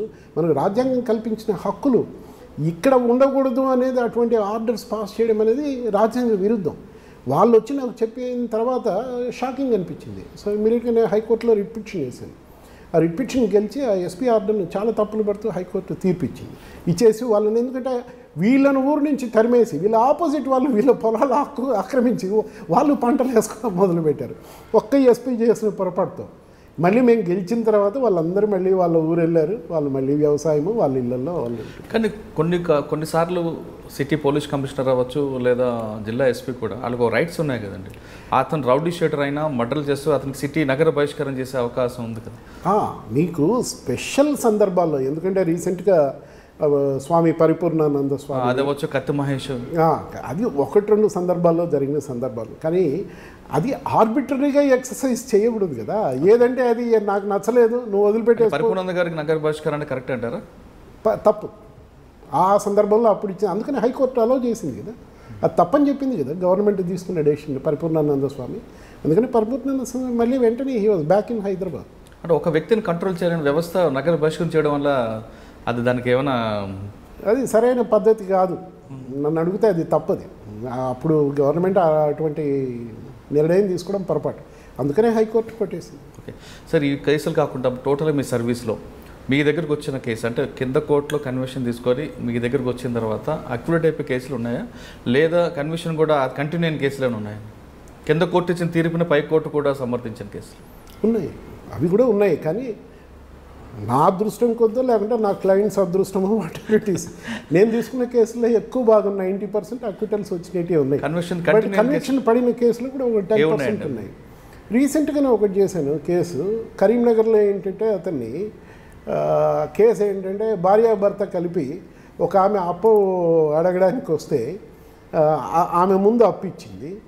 అప్పు తిరిగి అడిగిన దానికి ఆమె మీద కిరోసిన్ పోసి ఆమెను తగలబెట్టారనేది ఆరోపణ. కరీంనగర్కి సంబంధించిన వాళ్ళు అది కింద కోర్టు శిక్ష వేసింది, లైఫ్ సెంటెన్స్. దాన్ని హైకోర్టులో ఆర్గ్యూ చేశాను. హైకోర్టులో నా ఆర్గ్యుమెంట్ ఒప్పుకోలేదు కన్విక్షన్కి. దాంట్లో జ్యుడిషియల్ మెజిస్ట్రేట్ ఏంటంటే ఆమె డయింగ్ డిక్లరేషన్, ఆమె చనిపోతూ ఆమె చెప్పింది, ఆమె ఎవిడెన్స్లో ఆమె డయింగ్ డిక్లరేషన్ చెప్పింది ఏ విధంగా కిరోసిన్ పోసారు, ఏ విధంగా నిప్పు వెలిగించారు అది ఇదని. ఆ జ్యుడిషియల్ మెజిస్ట్రేట్ చెప్పిన దాని మీద సాక్ష్యం మీద ఏంటంటే హైకోర్టు నా ఆర్గ్యుమెంట్ ఒప్పుకోలేదు. దాని మీద కన్విక్షన్ కన్ఫర్మ్ చేసింది. వాళ్ళు ఇంకా జైల్లో ఉన్నారు, వరంగల్ జైల్లో ఉన్నారు. సార్ నెక్స్ట్ మీరు 498తో పాటు డైవర్స్ కేసులు, ఫ్యాక్షనిస్ట్ కేసులు, కాన్స్టిట్యూషన్ కేసులు తీసుకొచ్చారు. ఇంకా లాలో జ్యుడిషియరీలో కరప్షన్ గురించి ఒకసారి మాట్లాడితే జడ్జిలు కరప్షన్ అనేది ఎంతవరకు కరెక్ట్ అంటారు? మీరు ఇక్కడ గమనించాల్సిన విషయం ఏంటంటే ఒకప్పుడు సొసైటీలో అప్పుడున్న నెసెసిటీస్ ఇప్పుడున్న నెసెసిటీస్లో చాలా వ్యత్యాసం ఉంది. పాతకాలంలో అంటే at the time of independence ఈ ఫ్రిడ్జ్లు లేవు, టీవీలు లేవు, ఏసీలు లేవు, పెద్ద పెద్ద బంగ్లాలు లేవు, కార్లు లేవు. కంటెంట్మెంట్ ఉండేది, తృప్తి ఉండేది. రైతు పంట పండించేవాడు, ఆ వచ్చిన పంటతో తృప్తి ఉండేది. ఏదో కొడుకు కూతురికి ఆ సంవత్సరం పెళ్ళిళ్ళు చేసుకోవడం, వచ్చిన ధాన్యంతో చిన్న చిన్న అవసరాలు తీసుకోవడం. ఈ as we went on growing మనం పెరిగే కొద్దీ ఏంటంటే ఎకానమీ పెరిగే కొద్దీ మనకు ప్రపంచంలోని ఉన్న కల్చర్స్ అన్నీ మన మీద పడ్డం మొదలుపెట్టే కొద్దీ మనకున్న నెసెసిటీస్ కానీ నీడ్స్ కానీ గ్రీడ్ కానీ పెరుగుతూ వచ్చింది. దానివల్ల ఏంటంటే సొసైటీలో అందరిలో కూడా ఏంటంటే ఒక డబ్బు అంటే వ్యామోహం అనేది అందరిలో మొదలైంది. సొసైటీ అంతా, ఇండియా అంతా మొదలైంది. దాంట్లో డాక్టర్స్ ఉండొచ్చు, ఇంజనీర్స్ ఉండొచ్చు, చార్టెడ్ అకౌంటెంట్స్ ఉండొచ్చు, అదేవిధంగా లాయర్స్ ఉండొచ్చు, కొంత జ్యుడిషియరీ కూడా ఉండొచ్చు. సో మీరు when you compare with the days of 1950 or 1947, now we are in 2019, lot of change in the society. ఇప్పుడున్న నెసెసిటీస్, ఇప్పుడున్న నీడ్స్ దీంట్లను బట్టి. సో అప్పట్లో ఉన్న కరప్షన్కు ఇప్పట్లో ఉన్న కరప్షన్ పెరిగింది వాస్తవం. అన్ని ఇన్స్టిట్యూషన్స్లో, అన్ని వాక్స్ ఆఫ్ లైఫ్లో, ఇప్పుడున్న అన్ని ప్రొఫెషన్స్లో అందరి మనుషుల్లో ఏ విధంగా మార్పు ఉందో కొంత జ్యుడిషియరీలో కూడా మార్పు వచ్చిన మాట నిర్వివాదం, దాన్ని ఎవరు డిస్ప్యూట్ చేయలేరు. బట్ అంత మాత్రానే మొత్తం జ్యుడిషియరీ మీద తప్పు వేయడం కూడా చాలా, అది అంతా కాకుండా కొంత పార్ట్ అయితే అవుతుంది, కొంత పార్ట్ అయితే అవుతూ ఉంది. అయితే ఎంత అవుతూ ఉందో మనం ఏంటంటే దాన్ని డిస్ప్రపోర్షనేట్గా బయట మాట్లాడుకోవడం ఎక్కువ అవుతుంది. సపోజ్ ఒక 5% ఉంటే దాన్ని మ్యాగ్నిఫై చేసేసి దాదాపు ఏదో జ్యుడిషియరీ 80% 90% ఉందనేది తప్పు. పర్టికులర్లీ కొంత లోయర్ జ్యుడిషియరీలో, అంటే లోయర్ కోర్ట్స్లో, చిన్న చిన్న ఊర్లలో కానీ జిల్లా కోర్టు వరకు కానీ కొంత పెరుగుతూ ఉందనేది వింటున్నాం. కానీ హైకోర్టు, సుప్రీంకోర్టుకు వచ్చే వరకు అది చాలా చాలా తక్కువ. ప్రజలు బయట అనుకున్నంతగా అయితే లేదు. హైకోర్టు, సుప్రీంకోర్టు కాకపోవచ్చు కానీ మనం సిబిఐ కోర్టు లాంటి కోర్టులో తీసుకుంటే పట్టాభిరామ్ లాంటి వాళ్ళ వ్యక్తులు బెయిల్ పిటిషన్లో డబ్బులు తీసుకోవడం చూస్తున్నాం. దాన్ని మనం ఏ విధంగా అంచనా వేయొచ్చంటారు? తప్పు. ఎక్కడ కరప్షన్ ఉన్నా తప్పే, బయట వ్యవస్థలో కూడా కరప్షన్ ఉన్నా కూడా తప్పే. ఈవెన్ అడ్వకేట్స్లో కూడా ఏంటంటే ఈ మధ్య కొన్ని డేంజరస్ ట్రెండ్స్ వింటున్నాం. నాకు ఒక్కొక్కసారి క్లయింట్స్ వచ్చేసి కింది కోర్టుల్లో గురించి, సపోజ్ పలానా పర్టికులర్ ఊరిలో సార్ అక్కడ ఎవరినన్నా అడ్వకేట్ని సజెస్ట్ చేయండి, పలానా ఏ అడ్వకేట్ని పెట్టుకోవాలని సజెస్ట్ చేయండి అంటే, మీరు వెళ్ళండి అయ్యా, మీరు వెళ్ళి అక్కడ వెతుక్కోండి, కనుక్కోండి, మంచి లాయర్ ఎవరు ఉన్నారో మీరే విచారించుకొని అతన్ని ఎంగేజ్ చేయొచ్చు కదా అని చెప్తే వాళ్ళు చెప్తున్నట్టు ఒక్కోసారి భయంకరంగానే, లేదు సార్ ఇప్పుడు అక్కడ ఊర్లలో దెబ్బతింటా ఉంది, ప్రొఫెషనల్లో అక్కడ లాయర్స్లో క్యారెక్టర్ దెబ్బతింటా ఉంది. ఆపోజిట్ క్లయింట్తో డబ్బులు తీసుకొని కొంతమందిని సొంత క్లయింట్ను ఓడగొట్టే పేర్లు వింటున్నాము. కాబట్టి మీరు ఎవరైతే చెప్తారో బాగా క్యారెక్టర్, అటువంటివి అతని దగ్గరికి పోతాం అన్నది ఇప్పుడు ఆ రకమైన టాక్ వస్తూ ఉంది కొంత సొసైటీలో. అంటే ఒక బ్యాడ్ ఇమేజ్ అనేది పెరుగుతూ ఉంది. సో ఇప్పుడే ఏంటంటే ఒక అడ్వకేట్స్కు వాళ్ళ ఆ క్యారెక్టర్ చూపించుకోవాల్సిన అవసరం ఇంకా ఎక్కువ ఉంది. పాతకాలంలో ఎట్లయితే డాక్టర్ దగ్గరికి మనం వెళ్ళి, ఇప్పుడు డాక్టర్ ఏంటంటే suggest some surgery, we accept, మనం ఏంటంటే ఆపరేషన్ టేబుల్ మీద పనుకుంటాం, మనకు అనస్థీషియా ఇస్తాడు, అతను కడుపుకు వస్తున్నాడో కాలుకు వస్తున్నాడో ఏ జబ్బుకి ఏది చేస్తున్నాడో అనేది మనకు తెలియదు. But it's a trust with all confidence that the doctor will do the right surgery. మనం we surrender our body to the doctor. Correct. అది నోబుల్ ప్రొఫెషన్. అదేవిధంగా ఒక క్లయింట్ మనల్ని పూర్తిగా నమ్ముకొని వచ్చి అతను కేసు అప్పచెప్పినప్పుడు మనం అంతే నీతితో, అంతే నిజాయితీతో, ధర్మబద్ధంగా, న్యాయబద్ధంగా ఆ కేసు వరకు చేయాల్సిన బాధ్యత మన మీద ఉంది. అదే all advocates, most of the advocates realize 95% advocates హానెస్ట్గానే ఉంటారు.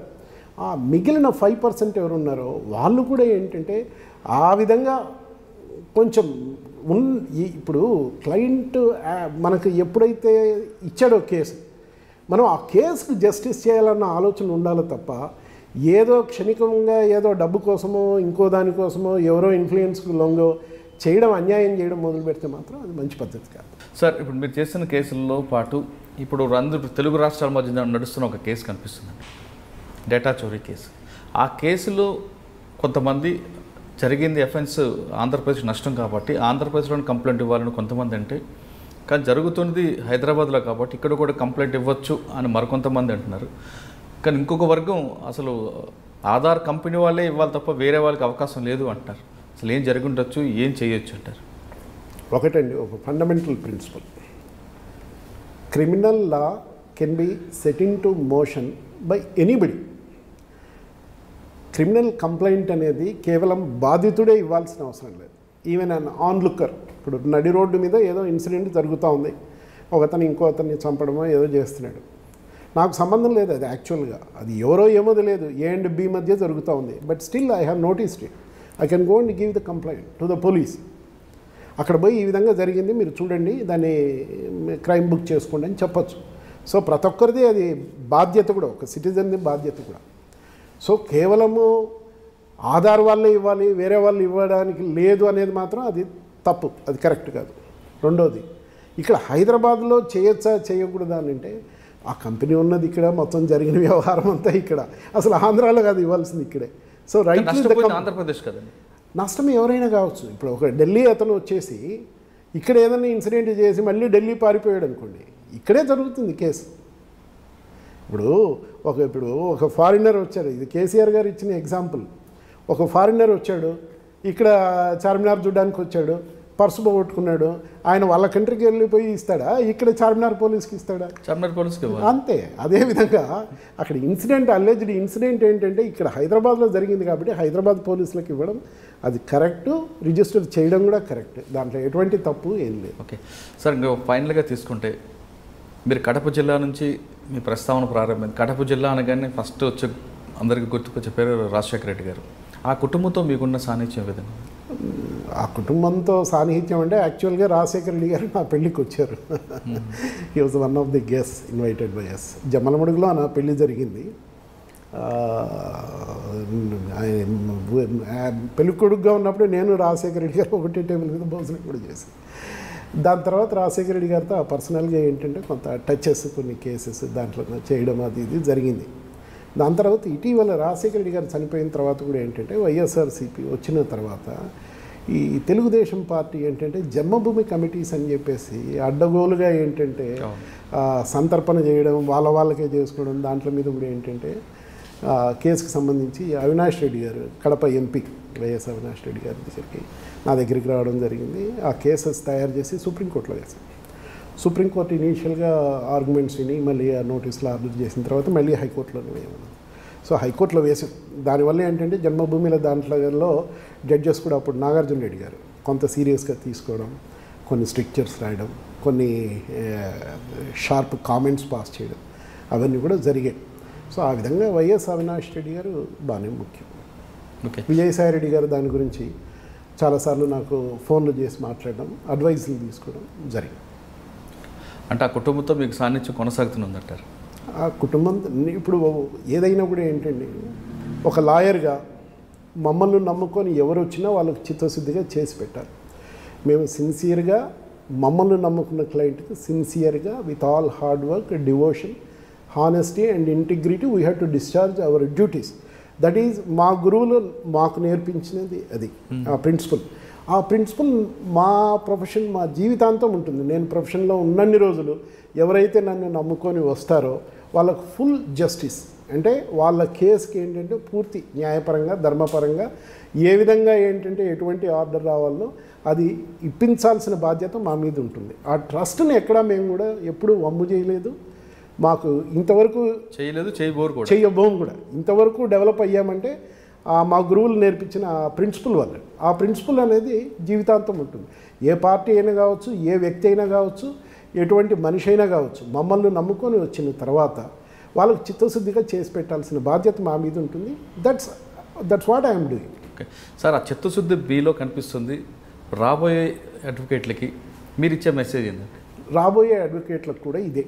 ఇప్పుడు ప్రొఫెషన్లో ఉండాల్సింది ఏంటంటే ఫస్ట్ కాన్ఫిడెన్స్, కమిట్మెంట్, ప్రొఫెషన్కు కమిట్మెంట్, దెన్ సిన్సియారిటీ. ఈ మూడు పెట్టుకొని హార్డ్ వర్క్. ఈ మూడు ఈ క్వాలిటీస్ ఉన్న తర్వాత, ఈ 4 క్వాలిటీస్ ఉన్న తర్వాత ఈ లీగల్ ప్రొఫెషన్లో ఉన్న వండర్ఫుల్ థింగ్ ఏంటంటే ఈ 4 ఉన్న వాళ్ళను ప్రొఫెషన్ ఎప్పుడూ మోసం చేయదు. ప్రొఫెషన్ వాళ్ళకి ఇవ్వాల్సిన డెఫినెట్గా ఏంటంటే ఫైనాన్షియల్ సైడ్ కానీ, ఇంకేది నేమ్ కానీ, రెప్యుటేషన్ ఏదైనా కూడా అది స్లోగా వస్తాయి. ప్రతి ఒక్కరికి వస్తుంది. ప్రొఫెషన్నే నమ్ముకున్న వాళ్ళు ఎప్పుడూ దెబ్బ తినలేదు. వాళ్ళకేంటంటే దీని మీద కాన్ఫిడెన్స్ లేక ఇంకో ఉద్యోగమో, ఇంకో వ్యాపారమో, ఇంకోటో పోయిన వాళ్ళు దెబ్బతిన్నారు తప్ప ఈ ప్రొఫెషన్లోనే పూర్తిగా నమ్ముకున్న వాళ్ళు, ఈ క్వాలిటీస్తో నమ్ముకున్న వాళ్ళు ఎవరు దెబ్బతినలేదు. ప్రతి ఒక్కరికి కూడా కేసులు వస్తాయి. ప్రతి ఒక్కరికి కూడా మంచి ఫ్యూచర్ ఉంటుంది, provided all these 4 qualities are developed. Okay, law profession నమ్ముకున్న వాళ్ళకి ఖచ్చితంగా ప్రొఫెషన్ బెనిఫిట్ ఇస్తుంది. కానీ ప్రొఫెషన్ నమ్మకుండా 2 పడవల మీద కాళ్ళగా ప్రయాణం చేస్తే మాత్రం అక్కడ దెబ్బతింటారంటున్నారు వీరారెడ్డి గారు. ఖచ్చితంగా అలా సర్వీస్ తీసుకుంటే 1960లో పుట్టిన వీరారెడ్డి గారు సర్వీస్ తర్వాత చూసుకుంటే అతను ఫ్యాక్షన్ వాళ్ళకి కేసుల్లో గెలిపిస్తున్నా, కేస్ స్టడీ చూసే గెలిపిస్తున్నారు తప్ప అతను సర్వీసులు ఎక్కడ కూడా మర్డర్ చేసి వస్తే మాత్రం ఆ కేసును కూడా టేకప్ చేయకుండా ఉన్న కేసులు అతని సర్వీసులు కనిపిస్తున్నాయి. ఇది ఈ వారం వీరారెడ్డి గారితో ఎక్స్క్లూజివ్ ఇంటర్వ్యూ. వచ్చే వారం మరో గెస్ట్తో మళ్ళీ కలుద్దాం. అంతవరకు నమస్కారం. I'm P Veera Reddy, designated senior advocate, practicing at High Court of AP, High Court of Telangana, as well as in Supreme Court. And I have handled number of cases on all subjects except on tax side. And I have given my interview to iDream. Kindly subscribe to iDream. For more videos, subscribe to iDream. And loads of fun entertainment and content, do watch iDreams. Do subscribe iDream Media. దయచేసి iDreams మీరు subscribe చేయాల్సిందిగా నేను కోరుతున్నాను. I am Dr. Nayak, DT Nayak. For more videos, please subscribe to iDream. Please subscribe iDream News. Please subscribe iDream. Please subscribe iDreams. మీరు చూస్తున్నారు iDream News.